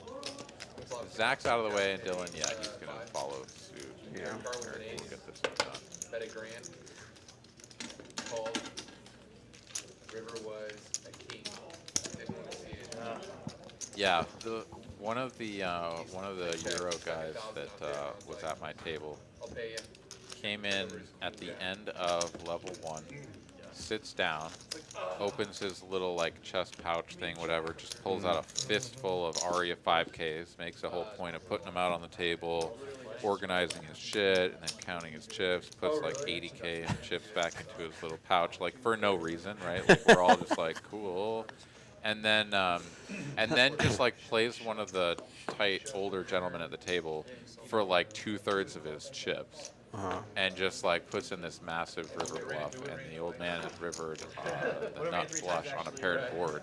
So he's like agonizing over it because it's this huge pot, but he does make the call. Dude just turns over just like eights, like pocket eights for like nothing, and just trying to push this guy around. Yeah. And then proceeds to not lose a hand for the next like 2 hours, and gets it all back plus some. And it's just like so frustrating because a bunch of those chips were from me.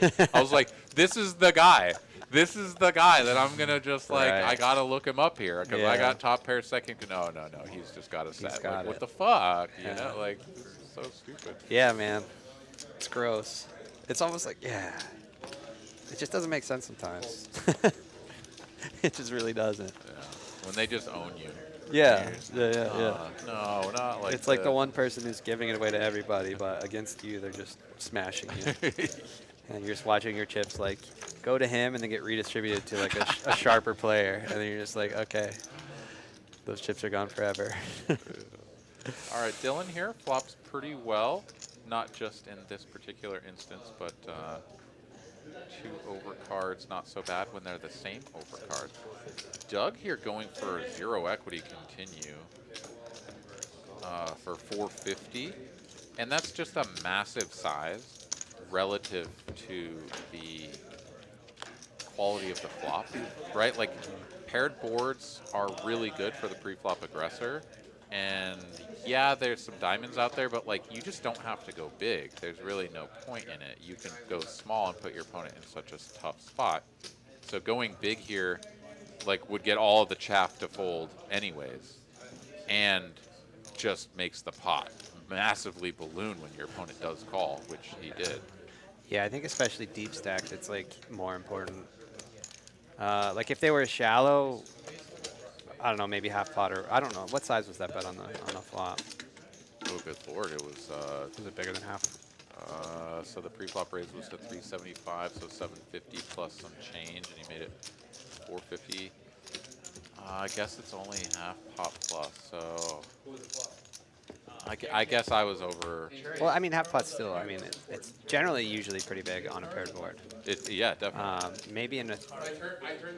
Yeah, at like a lower SPR, I don't think it's like the end of the world because like you're just perfectly happy stacking off with like an overpair on a paired board at like a lower SPR. And you're like, right? you know, if the math makes sense, you're like, I'm betting now to get it in on the turn rather than play 3 streets. Sure. Yeah, whereas like in like a really high SPR situation, like stacking off with an overpair on a paired board is like a disaster because the other person, the only way they stack off is like they have trips, right? So like it's kind of a yeah, I don't know. All right, Chase has taken his seat. He is locked and loaded there in the 2 seat. And coming on in, 6-5 suited. Got a dirty diaper in the mix as well as some overcards. 10-9-3 Badoogie. Forrest flops best with a pair of 10s, 2 overs and a gutty for Ming. And bottom pair for Dylan. Chase here with just some backdoor equity. Don't really suspect he'll be involved here. Yeah, Ming gonna bet 100 here, just a little tickle, and Forrest is going to make the raise. Ming does make the call, and it's 2 pair here for Forrest on the turn. It's a company called Roback, and I guess it's only a raise of 3x.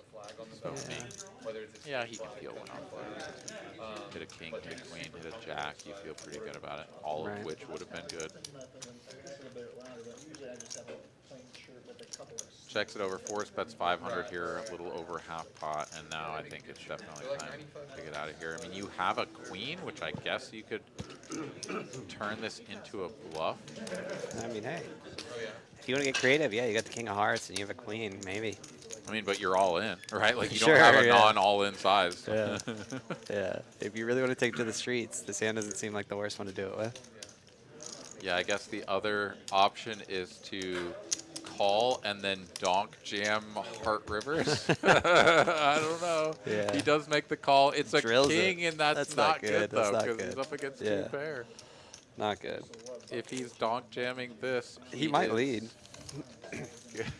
Yeah, the jam. Oh no, he's just checking. Yeah. And I think Forrest has a pretty standard all in here. Right. Right. Like, yeah, that just got him counterfeit like every once in a while, like the king 9, king 10, but like you interact with the 10, the 8 is safe. So like he's just got a lot of like queen 10, jack 10, ace 10, right? That can continue on the flop and the turn. Can't go back. And you just sort of give him the So glad I business don't here. have to wear like suits and like He's shit gonna like make that this for work. small, try to get to 8. Snapped. Suits are nice to wear, but you So lean back in the chair. Yeah, And, frustrating to sort of hit a card that you think is a clean out, and it's just not. But What do you think about the non-all-in size there? I mean, he gets snapped, so I think Ming would have likely paid off. a bigger size. Yeah. Does the all-in, does it, like, is there just like a tipping point where it's like all of a sudden the all-in makes him? It's too much. Yeah. How much would all in was? No turn. I'm not good at reading like the stack sizes on here. All in would have been pot or less. Right at pot, Right at basically. pot. Yeah. Yeah. Yeah. It almost feels like if you have a hand worth value betting, it's probably worth pot. Yeah. I tend to agree.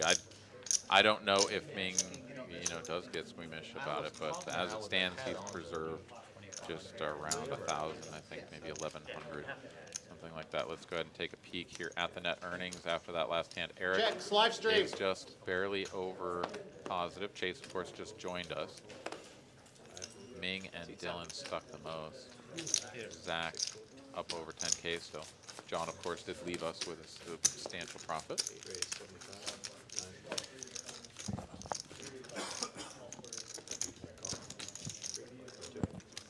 Do want to thank you all for tuning in. We have just, wow, words are hard. We have just reached the 9 o'clock hour and are moving into the final hour of the broadcast. Also want to thank you, Cameron, for joining me here tonight. This has been a lot of fun. Yeah, it's been cool. Yeah. Thanks for having me. Be happy to have you back in, too. I feel like we've had good conversation and it's been a good time. Yeah, totally. Yeah, that sounds good. The stash is going to take this one down, 7-5.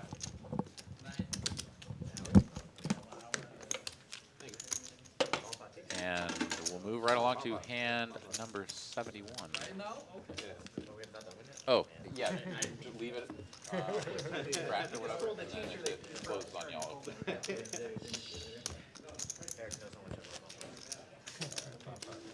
All right, hand number 72 is going to be a bomb pot. Double board PLO coming at you. pitch them in. I don't have to chase nothing. I don't have to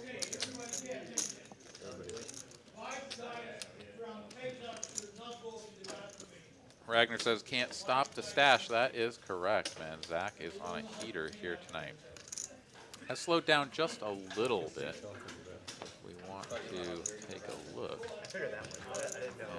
I know he's saying someone in particular. Exact stack as a function of time. Let's go ahead and pull that up here, shall we?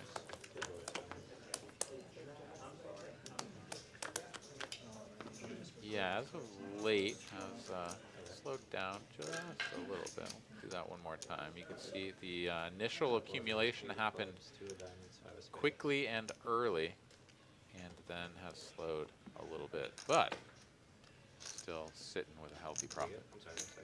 All right, trying to get these cards scanned in. We do have some flops. Looks like the 8 of clubs on both boards, so that is, of course, incorrect. We've got King 5-4 on the bottom board, and 8-5 deuce, 8-something deuce. It does look like 8-5 deuce on the top board. There we go, got everything sorted out.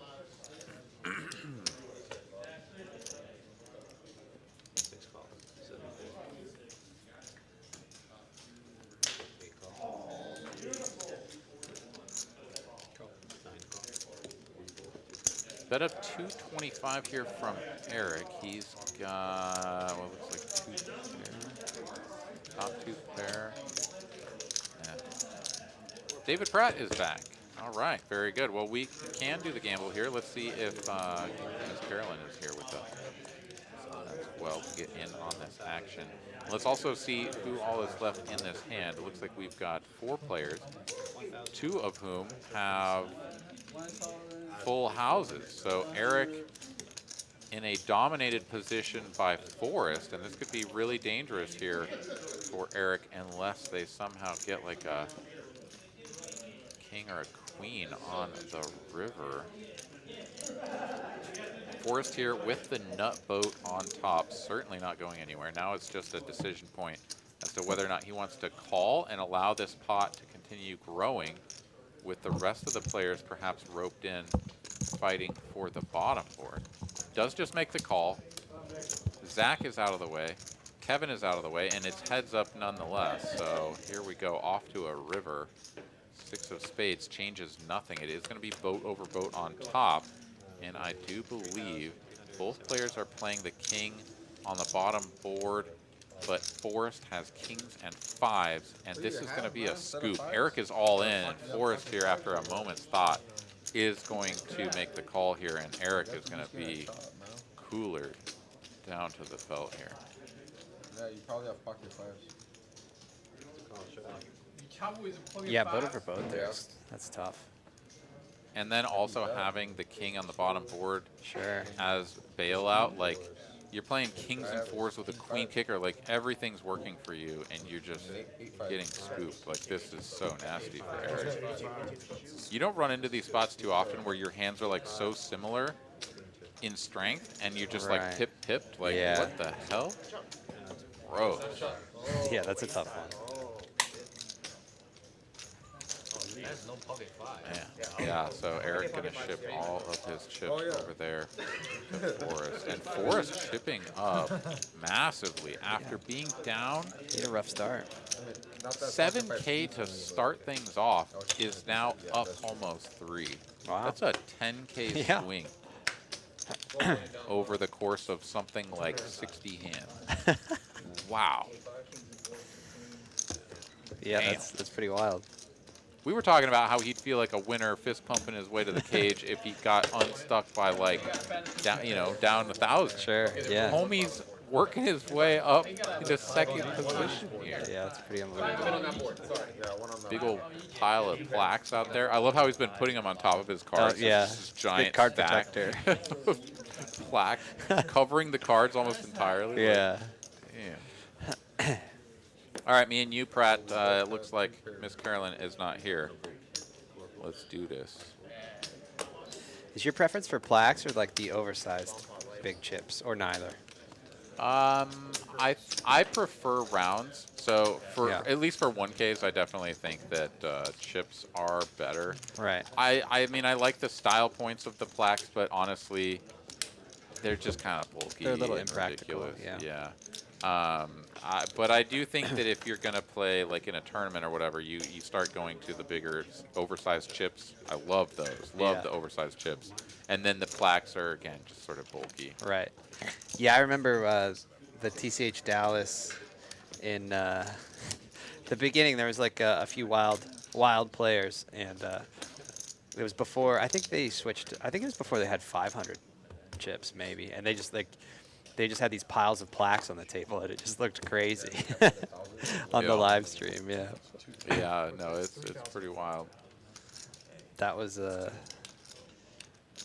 yeah, that was an interesting time. There was that one guy, I can't remember his name, but he was just, Bildo was just blasting off for a while. And those were fun streams to watch, but it was crazy. Yeah, fun to watch, but just ridiculous. Absolute insanity. And like some of those players just like went broke. Like, right, yeah. I mean, we like, don't see them anymore because they probably just. Yeah. Well, he would just put in like, I don't know, 30K pre with like 7-6 or something, and then just flop trips, and then see you later. You're like, oh my good game, God, good game. like, and people were like, yeah, I'm willing to take a lot of risk, like maybe more risk than I should take because the game's so good, And then unfortunately sometimes steamroll. Yeah, it happens. Yeah. Nice roll there, by the way, Mr. Pratt. I did book that one in the notes, and as far as I'm concerned, or as far as I know, we are even now. So tell me if you concur. Blacks are After gangster. that. Ragnar. Blacks. Yeah, the Medicare fraud money. Indeed. Yes. Yeah. Yeah, when that story broke, I was like, oh, damn, that actually checks out. Made a lot of sense. Where the hell else would somebody get money that they are that willing to part with? Like, Yeah. yeah, okay, makes sense. Easy come, easy go. All right, we have effectively a bomb pot here. As Look at this. I imagine this was like a single raise pot and just everybody called. Or limped. Did we just limp it? Oh, wait. No, we must have had some sort of hiccup in the system. We're just waiting to get these cards folded out. Still massively multi-way, as I do see plenty of players with cards in front of them. At least 5 players here. I've seen this flop. Ming has flopped the king high flush. Checks all the way through. 6 on the turn here. Eric picking up trips. And this poor dude is just running into this left and right. Yeah. So he just gets like pip-pipped on that bomb pot. Now turns trips. Ming here betting the king high flush. Of course, Eric has no kicker and has probably a little bit of PTSD, so he's going to just call. Dylan is in the mix as well with a 7, and good God, what is happening? This is going to be boat over flush. Wow. What a sinking feeling to flop the flush, pair the turn, double pair the river. And it's the 2 biggest cards. Like, if it was a Right. deuce, like, maybe at some point you'd just like, okay. Yeah. I don't think a bet here accomplishes anything with the king high flush. You're basically trying to get called by, like, pocket 8s or something. And, yeah, it could happen, but you're multi-way here. I would much prefer, like, either, like, throw out 2 red chips, just, like, you know, YOLO. Or check it. Eric gets away from this. All right, Eric is folding the boat, dodging the damage, and my God. Eric getting whacked here tonight. Yeah. Good fold though. Ming here just doesn't want to believe that the flopped flush can lose, but can and it will. Yeah, sometimes, I mean, sometimes it's just kind of a mental thing when you flop a big hand and then the run out comes bad for you, and like, you know that it's bad for you, and sometimes like you just got married to your hand on the flop, and you just got so excited about it on the flop that it's tough to fold by the river. Yeah. That's very true. Very Yeah. true. I folded king 3 That's how he is. Oh, wow. in a cash game yesterday, actually. Oh, wow. Yeah, and you know, it's a spot where I have put the money in many times, and they've had aces, and I knew they had aces, and Yeah, I of still course. did it. Of course. And then was like, God, why do I keep doing this? And yesterday, I actually pulled the trigger and I folded them. You folded. Folded them. Did you find out if he had aces? No, but Didn't I'm find so out. certain of it. Yeah. I'm so certain of it that Yeah. I don't even care that both Gordon and the dude next to me, Ilya, both said they folded an ace, and I was like, I don't care. Wow. I don't care. He had Gordon, the they're one probably combo just ace. trolling I'm you. so sure of it. Yeah, Yeah. no, that's very probable, but no, I'm so certain of it. I don't even care. Wow. Yeah, folding kings pre, man. That's one of those spots where like I've only done it once, but the person showed me aces before I folded, so it made it a little easier. They were like, I just want what's in the middle, and you're like, cool, cool. It was you can have it was a player here, like a nice quiet lady, and when she 5-bet me, I was like pretty sure it was aces, but then.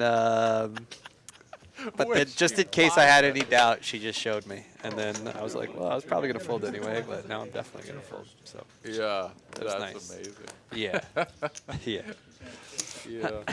No, so I'll give you the dynamic, and you can tell me just how unlikely you think it is that the player had anything other than aces. Okay.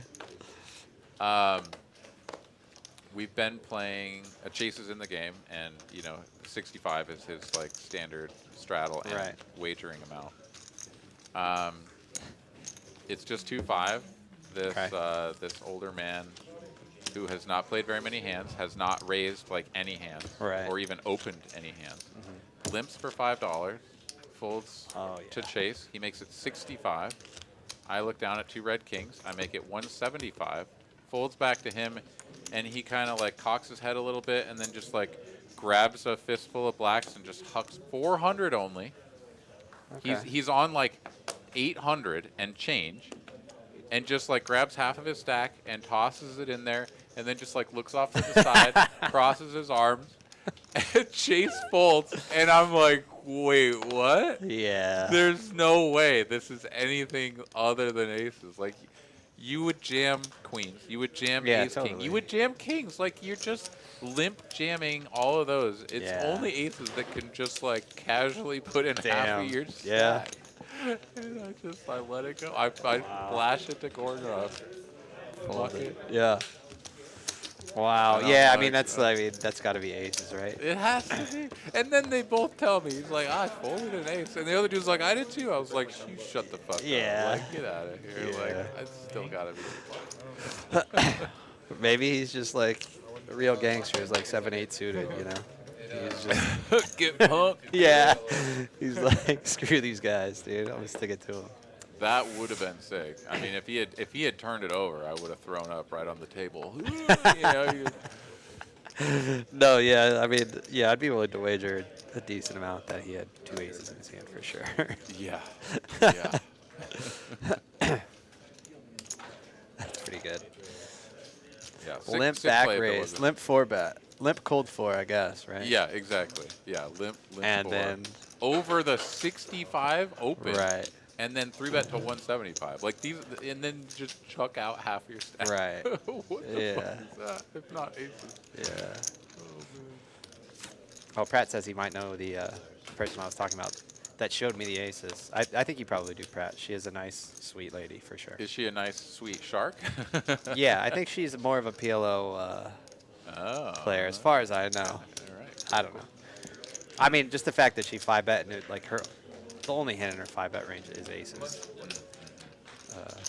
I don't know. Anyway, she is a nice lady. Yeah. All right. All of the jacks in the deck are clashing here. Zach gonna c-bet this 7-7-9 flop to the tune of 420. Chase here will go for the call with the overpair and the best hand. A couple of J-wins, a couple of jacks.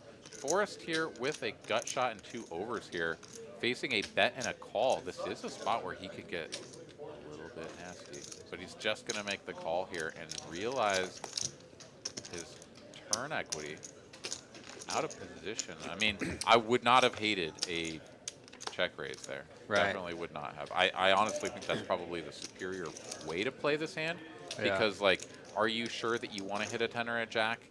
I'm not too sure, and Right. yeah, the flop action is like a little bit passive, right? It's a bet and a call, but I don't know. You're up against some pretty tough stuff here. Yeah.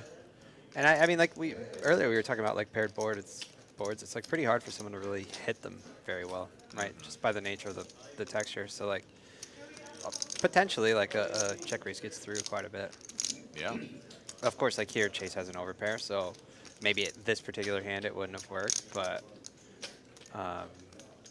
But at the same time, you've got all that equity, and Yeah. if you do go for the raise, just like they could just be like an all-in size for Chase, and if he puts it in, you're like, oops. But Right. like if you get Zach out of there, clear out his equity, yeah. you know, you're not usually like that dead, as we Right. can see here. Of course, like, oh wow, Zach gets nasty there. river, Zach what on gets earth? there.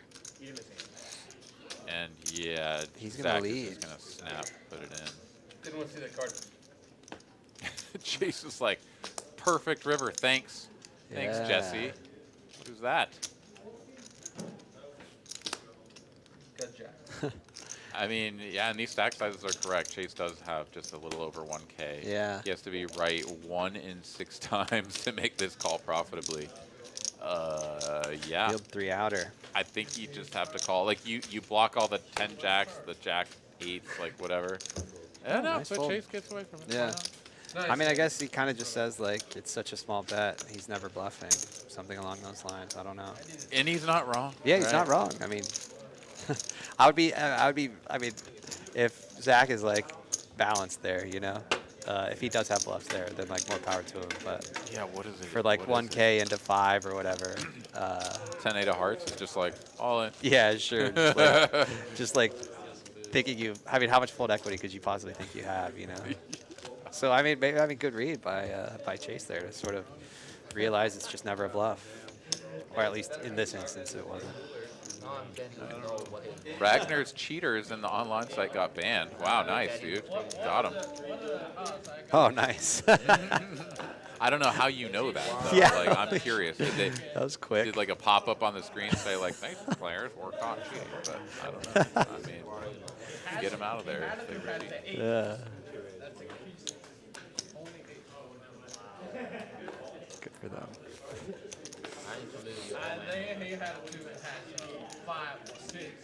Yeah, it's a trouble with online poker, particularly in the U.S. right now. It's just completely unregulated. Like in most states, completely unregulated, unlicensed in some cases. Who knows what's going on? I'm running like crazy here. Yeah. Well, yeah, and getting your money out, like you have to be pretty on board with crypto. Yeah, totally. Or Yeah. else it's like you're getting some like raked deposit from the Cayman Islands or some shit. You know, they like charged you $94.32 to like send you a check, and then it came from like Barney's Definitely. like teddy bear land, and you're like, all right, like yeah, that's how we're doing this. Sure. Yeah, I think I'm optimistic about the future of online poker in the U.S. I think it would be good for poker overall for online poker to be legalized. Like I think a lot of people would be playing like 25 and at like 25, 50 cent, 25 cent, whatever, like at home, and then like that would bring more people out to the poker rooms. I think. I mean, that's like a hypothesis. I don't know if it's true, but it seemed like back in the day, like when there was poker and poker was like sort of online poker was booming in the U.S. I guess, you know what, I don't remember what the live poker scene was like back then, so I'm not sure if it was booming like it is now. Like right now, live poker is just booming, sort of all over the country, especially here. Yeah. Yeah, I mean, I think there's a lot of different factors, and it's tough to gauge like what all like played into what and how we got to where we are. I generally land on the side of more freedom is better. Right.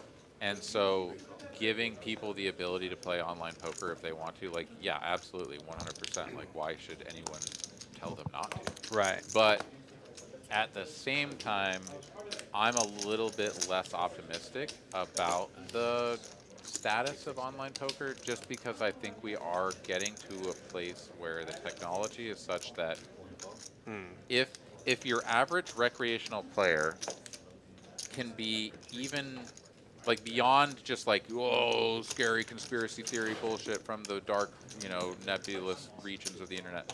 Like, no, this is just thing. We know that like there are solvers out there. We know that people have these databases. For sure. And that there are bots. And there's all like that's just such a deterrent to the average person. They're already knowing that they're going in playing people that are better than them. They're just trying to have fun. They know that they're gonna get like conned by these freaking bots and stuff too. Like those people are not gonna want to put their money in there. Yeah, I think that's don't fair. know. I think I'm that's like, fair. And then to think of like the people that are trying to make a living on there, like God, you're up against all this stuff. Right. The persona that other people think like, are you on there ghosting? You on there using RTA? Like, I'm trying to make a living over here, bro. Like, totally. why are you coming down on me? Yeah, that's true. That's true, definitely. I do think potentially though, like having the market of like all of a sudden maybe we're seeing ads for poker on TV again. Big pot here. Sorry, here we go. let's go ahead and finish lock this in. one out. Yeah, it's some sort of short stacky all-in stuff here. Chase is now thinking about whether he wants to put in the money. God bless Chase, because he sees these spots and he's like, wait a minute, there's a bunch of money in there. Yeah. And I have a dog shit hand, but like I could win. Yeah. And he's thinking about putting the rest of it in with the 9-5. He turns it over. And anybody that's played with Chase knows that like this is just what's going to happen. Like Chase is going to be like, I might be ready to gamble. Yeah. You can see he's already got like 350 out there. Right, yeah, he's getting like 2 to 1. Let's 3 go. to 1. All right, Or I'm 4 to rooting for 1. Chase here. We are going to rip this, I believe. 3 players all in. Pocket sevens ahead and in decent shape I gotta fucking go. against at least one of his opponents. Let's do like 10 jack of hearts or something. No, I don't know. What do we want on the flop? I want to sweat, you know? 10 jack of hearts is super sweaty. That's like almost putting Kevin in the basement though. Like That's he's true. covering these players, so like he's like, all right, like okay, we're just gonna play for. The biggest stack here is like 18 and change, almost 19 Right. from Eric. medium cards. But yeah, 10 jack of hearts would be super sweaty. 10 jack deuce with 1 heart. Okay. You know? A bit more reasonable. How about this? I don't know. Just try not to. Yeah, no, I rush just Kevin. right, sure. He'd look at that and walk away from the table. Like there's no chance I win this. He's now. still, yeah, he's just gonna fade a lot, but Five, still not there. 10 jack of hearts on the flop, and then like deuce deuce. I don't know. 9 good. We'll see what happens. 5 no good. Just a 5. Ooh, there's a 5. 5 in the window. Okay. At 4, 5, 6 now. Up and down for Kevin. Definitely not good enough. And fades the world does Kevin. Yeah. I mean, I guess it's not the world, but there's like, you know, a lot of 9, an overcards. ace, or a king. Twice after the flop, they did get there. Yeah. Or, and a 5. 5, 5, 9, ace, king. Faded it twice after the flop. And Kevin will scoop a good one there. That's a big chip up. Over 3.5K. You're right. Big Oh, pot. you see it sevens. All right. Chase is or is not? Is not. Okay, that is going to put Chase down to the belt, and I guess that all is all he wrote. All he wrote. Buy $30 in digit. So we'll get that. Oh, there. Did it just update? It did. All right. So Kevin moves into second place. Zach, though, after winning that last hand, up 13K, just absolutely God mode. All right. Seat open, live stream. Ming stuff. Chips, live stream. 8K is going to play out his nub to the end, sitting on E15. And Eric is going to reload for the third, fourth. I'm not sure. I think third. I think he keeps doing the 2x. Okay, so actually, no, this will be the fourth 2-table Yeah. Good. I was thinking. up front here. For a minute. Yeah. I mean, 2K in a game like this, like, comes and goes pretty quickly, you know? Yeah, that's true. Let's see. We had something here earlier. Hal says, got it in pre-flop with aces last week. The pot was 1,800. He has ace-king of clubs. How many times would you run it if you were me? Well, so I mean, in a spot like that, you could run it as many times as they wanted. I mean, like if the house would allow you to run it 10 times, like go for it. Just like lock up your 90% equity, because you're just gonna win that 9 out of 10 times, right? If you, I mean, I don't care. I'd rip it. I'd be like, shit, man. Like, I'm just gonna win this like so often. It doesn't matter. Like, if he coolers me here, like I'm gonna be sick. But yeah, it's just never going to, and never. But it's just so infrequent. I think there's a lot of like, there's a lot of sort of weirdness around like running it once or twice when you're ahead or when you're behind, etc. But in reality, like all it's doing is sort of like making it so you realize your equity more accurately in a sense, right? Like more towards the mean. Is yeah, what it does, right? yeah, like like it if away you, from the extremes and puts it more. Yeah, like if you have 60% equity, if you could run it infinite times, you would win 60% of the pot or whatever, right? Or 60%. Yeah. So like running it once, on average, it would be 60%, but like obviously you can get sucked out on, or you could win or whatever. Well, yeah, someone's getting 100%. Someone's getting 100% of the pot. Yeah, yeah. But I just think like a lot of people think that they're like giving up edge running it more than once, for instance, you know, and like in reality, that's just not the case. It's kind of actually just kind of making it so you're not so much of a slave to variance as you might be otherwise, I guess. Yeah, the reason why.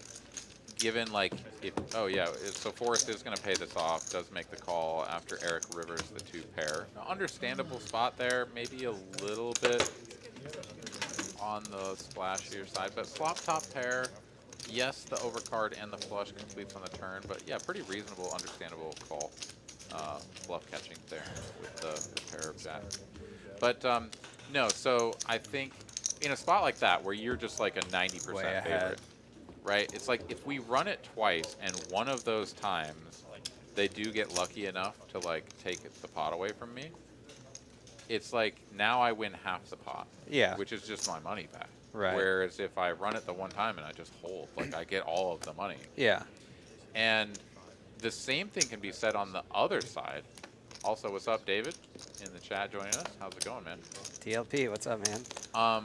The flip side is true where people get it all in with a flush draw, right? And it's like you got 30% equity, and they're like, dude, run it one time. Like if I'm gonna hit my flush, I'm gonna hit it once. Yeah. Like I don't want to just like burn my outs and then like have to do it again. Right. So like run it one time, and I go from 30% to 100% of the pot. Right, If I sure. hit my card, and if not, like oh yeah, I had 30% equity. Of course I was gonna lose. Like Yeah.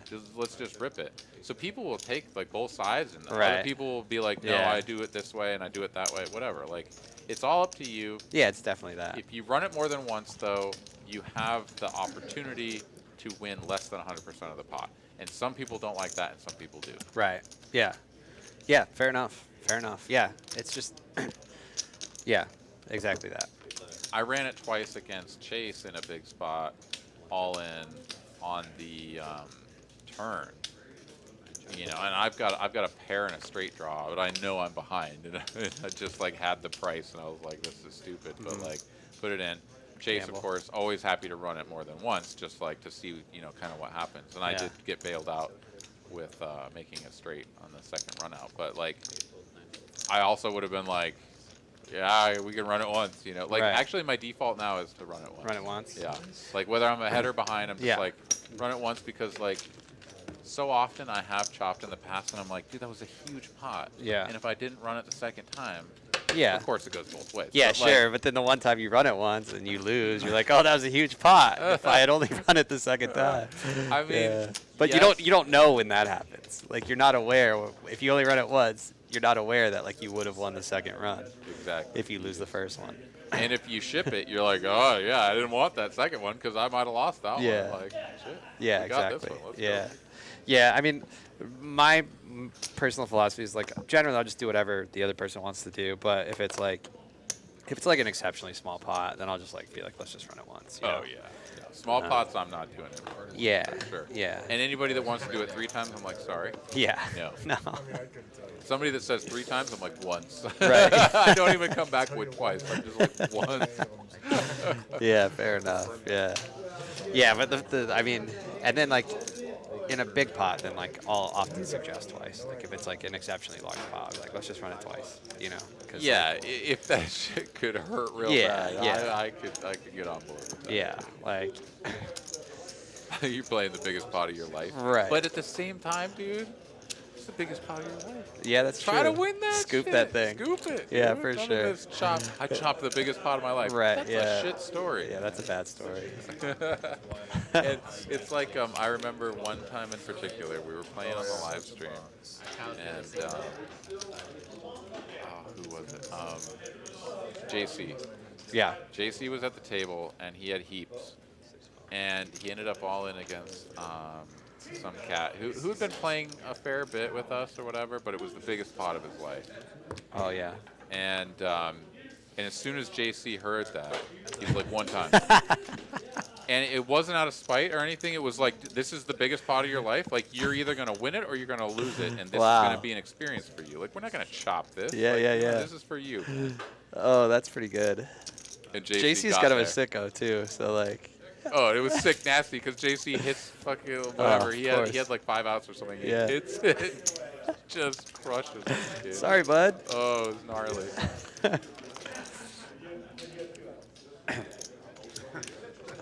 What do we have? Top 2 for Ming. All in. Gut shot for Forrest. Yeah. I don't know, man. I know it's like just $400 and like, yeah. Yeah. But, no, I mean, if that's an ace of spades, or sorry, ace of clubs. Yeah. Let's gamble. Let's gamble. Yeah. I did that against a guy the other day. I beat him in a couple of pots, and he was sort of tilted, and he was grumbling. And then got into this weird multi-way spot where I just like had some backdoors.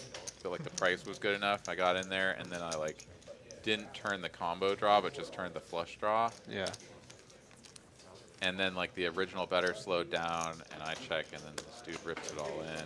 It's for like 1/4 pot, you know, and I'm like, just not quite getting the odds right by like a few percent, but like this dude's like crusty, and like if I could just like snap off a spade here on the end and tilt him out the door. And I told him too, I was like, I got a flush draw, man. Like I don't want to fuck with you, but like I kind of want to see how bad you're running against me. And so I ended up making the call, and he held. But like, you know, some of those spots you just like, let's gamble. Let's go. Totally. There's some spots where you like, there's like some tilt equity involved where like you could kind of call it off in a spot where you don't quite have the right price, just knowing if you get there, like the other person's going to be so tilted that they're going to give away like another couple buy-ins or something, you know? Yeah, no, it's real. It's real. Definitely. And it's easier when it's like a smaller amount. Like if it's heaps, you're like, oh man, I don't know. Like, kind of don't want to do this. Right. Yeah, it has to be close. Yeah. All right, Dylan here gonna flop 9 high. Against Ming here with best hand, Ace King. Doesn't interact with this board at all, but Ace King on this low paired board is gonna be good a lot of the time, as it is right now. Yeah.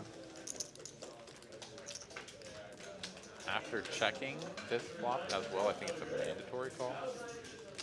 Pre-flop lead, you check this board, which is actually going to just be a c-bet a lot of the time. Although Ace-King with no diamond, perfectly fine. I mean, actually with a diamond, I'd probably be more inclined to check. Gets rewarded for the call. The king on the turn, improving to the best hand. Does still, of course, have to pay diamonds, but now he's going to donk out here, which I think is also fine. You don't give your opponent a lot of like range advantage here. I mean, the king is a great card for you. You can, although, is it a great card for you? Maybe not. You're not going to call with any other kings other than Ace King. Yeah. But Ming just snaps all these chips across the line. It's not a diamond on the end. It is an ace of clubs. He's been having a bit of a rough night. You can see he's just kind of maybe a little frustrated, just piling him out there at the speed of light. Yeah. Yeah, one fist after. He has been running into it a bit. That jack on the turn to give him 2 pair against made the other guy's gutter ball was that was a tough hand to watch. Yeah, I just like shivered at the thought of that hand. Like I have goosebumps. It was like, oh yeah, that hurt my soul. Yeah, that was a tough one. Blind versus blind too, right? It was something along those lines. Yeah, it was a pretty gross arrangement. Got you covered, Raina.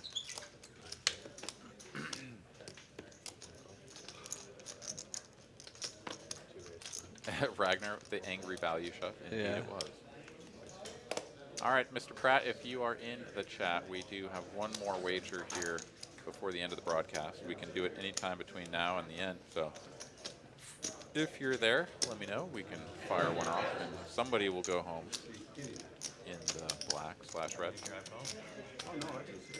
Raina coming in the 9 spot in the top hours. Let's go. Not bad. It's gonna be hard to make up ground in the top hours because gotta grind TCH Live 4 nights a week, coming at you twice here out of Austin, twice out of Dallas, with some final table live stream out of Dallas for the Saturday tournament as well. So nice. You can get your you know, your 20 plus hours, or 16 plus hours, because the 4 hours per session, 4 nights a week, and then add in the tournament. So. I'm gonna build a bot. I'm gonna set up a bot that just tunes in every time TCH is live. I'm gonna just so you can displace Raina? Yeah, Oh, I'm coming for you top teners out there.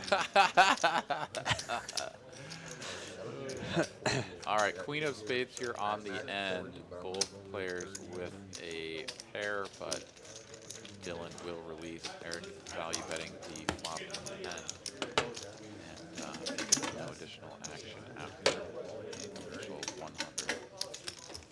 Oh no, this was a bet of 225 by Dylan on the river and gets snapped off by Eric. So Dylan value betting / bluffing, value bluffing to 6. Value bluff. Well, I don't even know you're a ball. Ragnar. He's the bot in even if I'm true. He's already locked in. Yeah, Top he's 3. Up in third. Not in striking distance of Squirroo per se. Got to put in a couple of weeks of viewing and Yeah. effort there. It's called hair boss. It's very good. It actually does work. You use that one? Not that. Yeah, it's always nice when you, well, I don't know exactly what's happening that hand, but when you think you're bluffing and you get called and somehow you're good. Yeah, we've all done that. Yeah. And it is one of those, like, I don't know, what do you call it, black swan? Like, you know, it doesn't happen very often. You're like, ooh. Yeah. Hey. And then you're trying to figure out who messed up. Was it you or was it the other guy? You know? Yeah. Exactly. Yeah. My favorite these days is when I go for the thin value, get paid, and as I'm raking the pot, people squint at me and they're like, "Were you bluffing?" Right. Yeah. Like, No. or you shrug, you Yeah. know, you don't give anything away. You're like, "Ah." Not sure, honestly. I'm not sure. Yeah. But yeah, no, it's pretty good. When you get the perfect alignment, and you're like, yeah, I can value bet like hard this like third pair, Yeah. and like Oh no, yeah, you want. only because of the specifics of how this hand is played out can you do this. Yeah, You totally. get paid. It takes a very specific set of parameters, but every now and then you can put in a value bet that looks a little iffy. All right, Mr. Pratt, you won the last one. You get to go first. DLP wants to know if Pablo is watching. What's the drinking game? Yeah, my buddy Pablo was out at the celebration at the bar. And he likes to drink, so he was leading the team, I think, in drinks, Okay. drinking. But I don't think he's watching, unfortunately. It's a shot of Jack.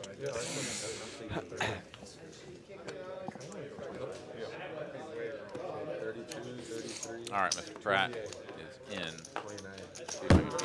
Give me that. Yeah. I believe you guys went over 39. 33, 37, let's go. Wow. Pipped him, basically. Well, no, that's I know. Put that one in there. Pratt runs bad. Yeah, dude, I'm telling you, this is where I get my Taco Bell money.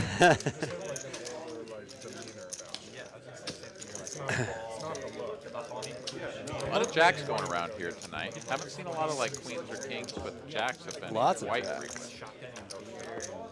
Forrest is wielding the jacks this time and makes middle set up against top pair backdoor club flush draw here for me. Gutty and backdoor spades for Dylan, but Dylan's not necessarily the player that's going to play this one hard. So I don't suspect any further chips will enter the pot from that man. Checks to Ming, who has shown a propensity to donk lead. This is no exception.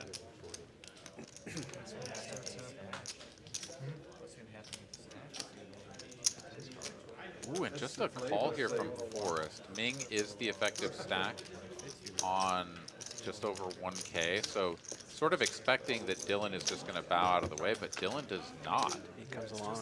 And he makes the straight here. This is the donkey end of the straight. Yeah. And like, you're usually pretty afraid of the ace in these spots, so a little bit curious that he made the call. Ming picks up backdoor clubs as well, but this bricks out, and here we go. We get a 6-card straight for Dylan now. Wow, 6 spot for jacks, man.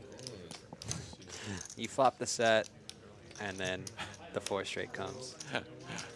And Forrest has already basically demonstrated with his body language that, like, he wants to bet, but he can't. Yeah, it'd be very, very thin here. Oh, he's gonna go for it. He wants to get to that, just that little bit. He's like, they can't have a 9, can they? Or an 8? I mean, they look would at have this bet. sizing. It might. I mean, yeah, it's interesting. Ming They would have is bet an ace. gonna Fair get enough. rid of his. Yeah. And Dylan is like, look, I got this shitty hand over here, but I. King high is Yeah. no Bare point. minimum I should have made. I mean, he's got to feel pretty good about calling there on the river once it's like 1-6 pot. Oh, of course, yeah. Yeah. But this, so I was gonna go back to the flop play Right. where Forrest doesn't raise, Yeah. and if you could play that one out another 10 times, you'd be like, yeah, no, I call and I let the 9-6 of fuck spades, like Sure. put in another 140. Like I don't care that he hit the queen this one time. Yeah. Because like the rest of the time, that dude's gonna brick it out. Right. And usually he's even just gonna fold.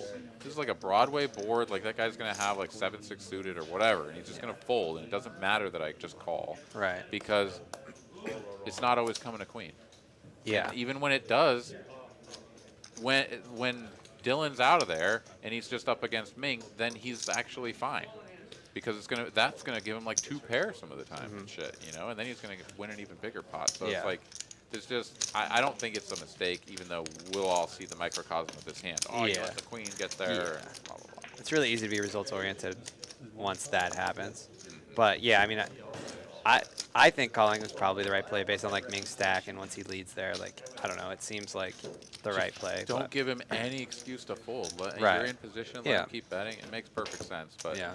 there will always be that sort Every of now and then. I let him get there. Yeah, of course. Yeah, and then you're kicking yourself a bit. But like, that's what's crazy about the game is you can do the right thing and just you can like do the right thing and get punished for it, and you can do the wrong thing and get rewarded for it. And like, it's oftentimes it's really hard to sort of tell the difference, you know?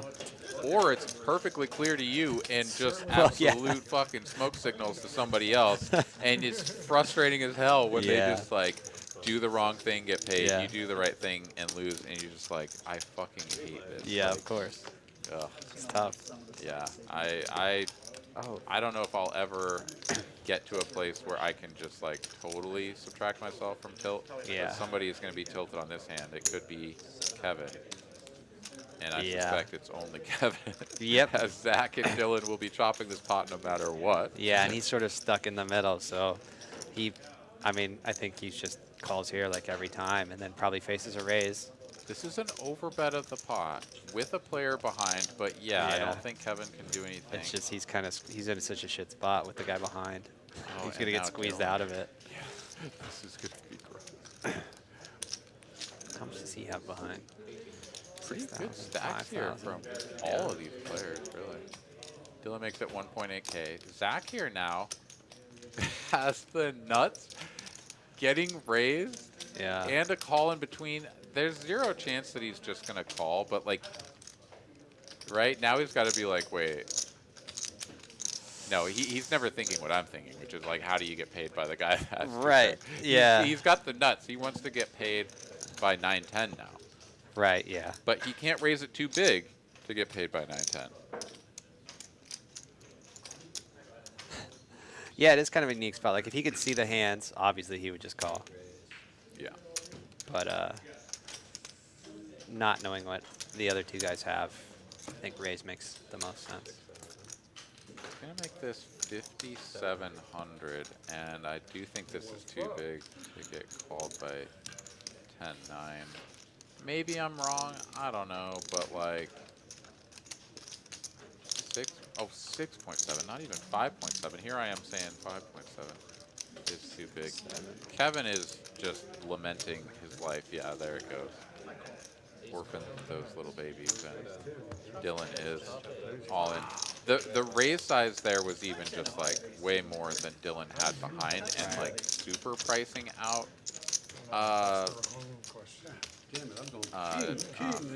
Kevin. So I very much disagree with the size there.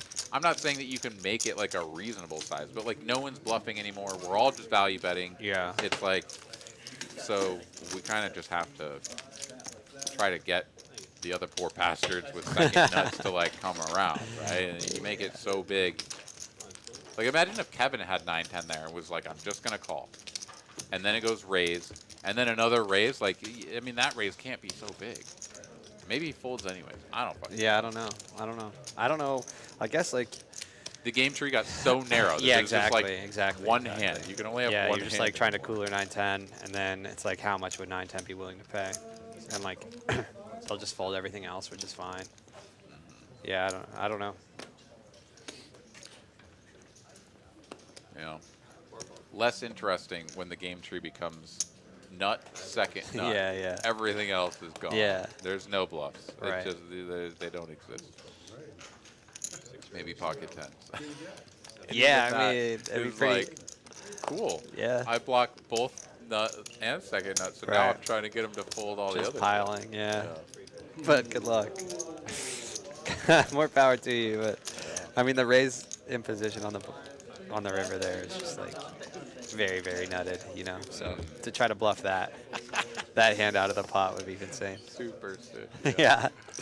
Ooh, straight draw and a couple of pairs under the ace. So Ming with a reasonable opportunity to see a turn card, I would suspect. Yeah, neither queens nor tens really loving this flop. Ming is gonna donk this.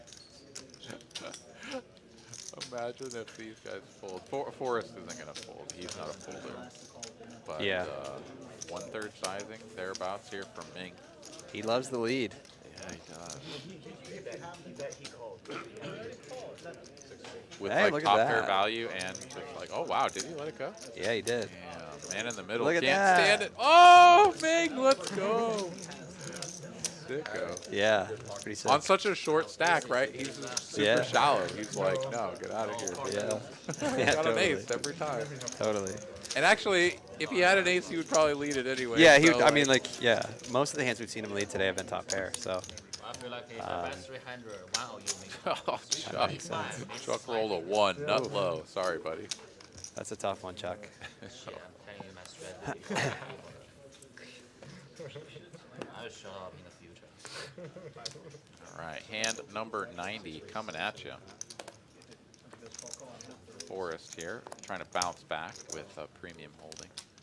Zach will make the flat call here in the cutoff. Suited 9-8. Facing an open from Forrest in the low jack, I wouldn't have hated a 3-bet, but flatting certainly acceptable as well. Over and around to Eric here now, suited wheel in the blind. I suspect this will be a 3rd bet.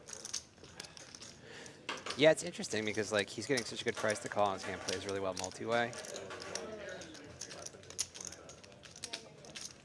Wait, what happened? Maybe I missed it. Eric flats, and Oh, I see. D-Donk takes D-Donk, his okay. wheel ace and squeezes Yeah. it. I figured Eric was going to do it, but yeah, he calls, D-Donk makes the squeeze.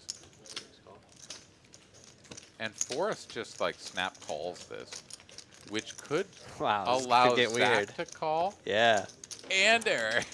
Eric can't fold, right? D-Donk is like, get in here, get in here. Oh, he's out Whoa, of there. Eric He's out of there. folds. I mean, No way. yeah, I am he's not way folding that behind, hand. but no, I'm not folding Eric's that been getting either. whacked tonight. Yeah, This is sure. his shot at Yeah. glory, dude. Yeah. He's got a nut His draw. shot at glory. He's got a nut draw. He's got a nut heart. Yeah. It comes one heart and like Yeah. nothing else. Okay, Right. good fold, Eric. I was wrong. Yeah. I'm not folding that hand though, dude. Given that action. Closing the action, getting that price. Checks through. 4 on the turn. Oh no, Zach has a pair of 8s. Oh, okay. Yeah. I was like, 4. That was your card. Yeah. So the delayed c-bet here from D-Donk, I guess. No, this is a sketchy enough board that aces will check multi-way. Yeah. Yeah, you could probably do a lot of checking out of position. Aces, king. I mean, queens is probably incentivized to bet small. Yeah. And sort of thin the field and find out like, Multi-way. yeah, what's going on. Zach, though, of course, will make the call. Can't be folding pairs to this size. Yeah. Here we go. Heads up to a river. V-Donk needs an ace or a deuce. It's a 7 out of left field. And that does not do much to this board. There's a 1-liner to a straight, but no one's going to have a 6. Oh, checky, checky. Zach wins. And Zach moves up to almost 20K in front of that man. Let's look at the net earnings. That is pretty special. This is like a 15K night. It is. It's a 15K it's a good night. here for Good Zach. night. Damn. Jaywin had a 13K night, like, I don't know, a month ago or something like Oh, that yeah? before his run bad started. Yeah. And I was like, shit, man, I haven't seen. That was at 2.5 even. 2.5, Yeah. So I guess that's more impressive because like 15K here is just Yeah. I mean, it's still more accessible, right? Yeah. Still lot. huge. It's still huge, yeah. I mean, essentially like a $25 big blind, the way that. Yeah. So, I mean, yeah, that's still quite a. It's like That's 6, 7 buy-ins or something. I don't know. Yeah. It's a lot. But we've got a lot of red numbers on this screen. Yeah. That is for sure, and some big ones as well. Ming, Eric, Dylan, all stuck 5K plus. Well, very nearly 5K Yeah. plus. Yeah, those nights, those are tough ones. The drive home, losing a big number is always tough. Just driving back, you don't really have anything to do but think about all the hands. And they're just going over and over through your head. And it's not a good place to be. Dylan here making the call, unless this is some sort of misread. This dude is playing a $1,360 pot with 8-6 offsuit. Eric here squeezing from the blind, comes in for a very small C bet, as you do on ace-high rainbow boards. But there is a pair of 8s out there for Dylan. He picks up additional equity on the 7 of hearts turn. And after Eric checks, the bet assembly is enough. Yeah. Dylan just over there doing some housekeeping on the chips, and Eric's like, no, I yield. Yeah. I yield. Wow, how did that pocket so big? That hand. I missed it. Big squeeze from Eric in the small blind. Okay. Yeah, king, queen off. I like it. I do that. Yeah. 8-6 off shouldn't call you. And then it comes ace high, and you just think that like a standard C bet is going to get the job done, but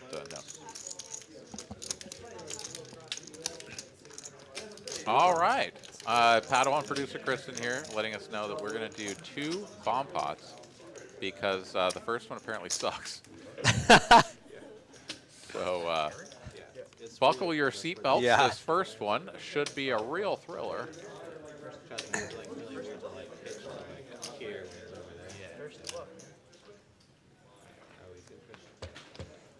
You got any big tournaments on the schedule, on the horizon? I'm going to play the local one this weekend, and then, I mean, the WSOP circuit at Choctaw is this weekend as well, the main event. And I would normally be going to that, but driving up there in my gas guzzler, getting a hotel room, buying into a 1700 1 mil, or playing a 600 500K, like it just doesn't quite add up, right? Like so. Yeah. I'm gonna. Plus, you got to play all the traveling grinders and the. There's not many local.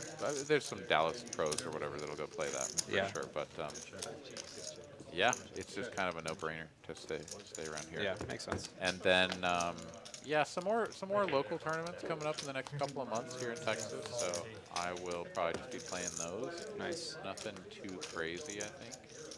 Yeah. Yeah, I can see why they chose to run it back. Yeah, it's just like checking down, and some people are going to win with like some bad straights or 2 pairs even. Nobody has diamonds, so there's not even a flush out here. Forrest has the ace of diamonds. He's going to dry guy this with. He's actually just has probably the best hand with top 2 on that board.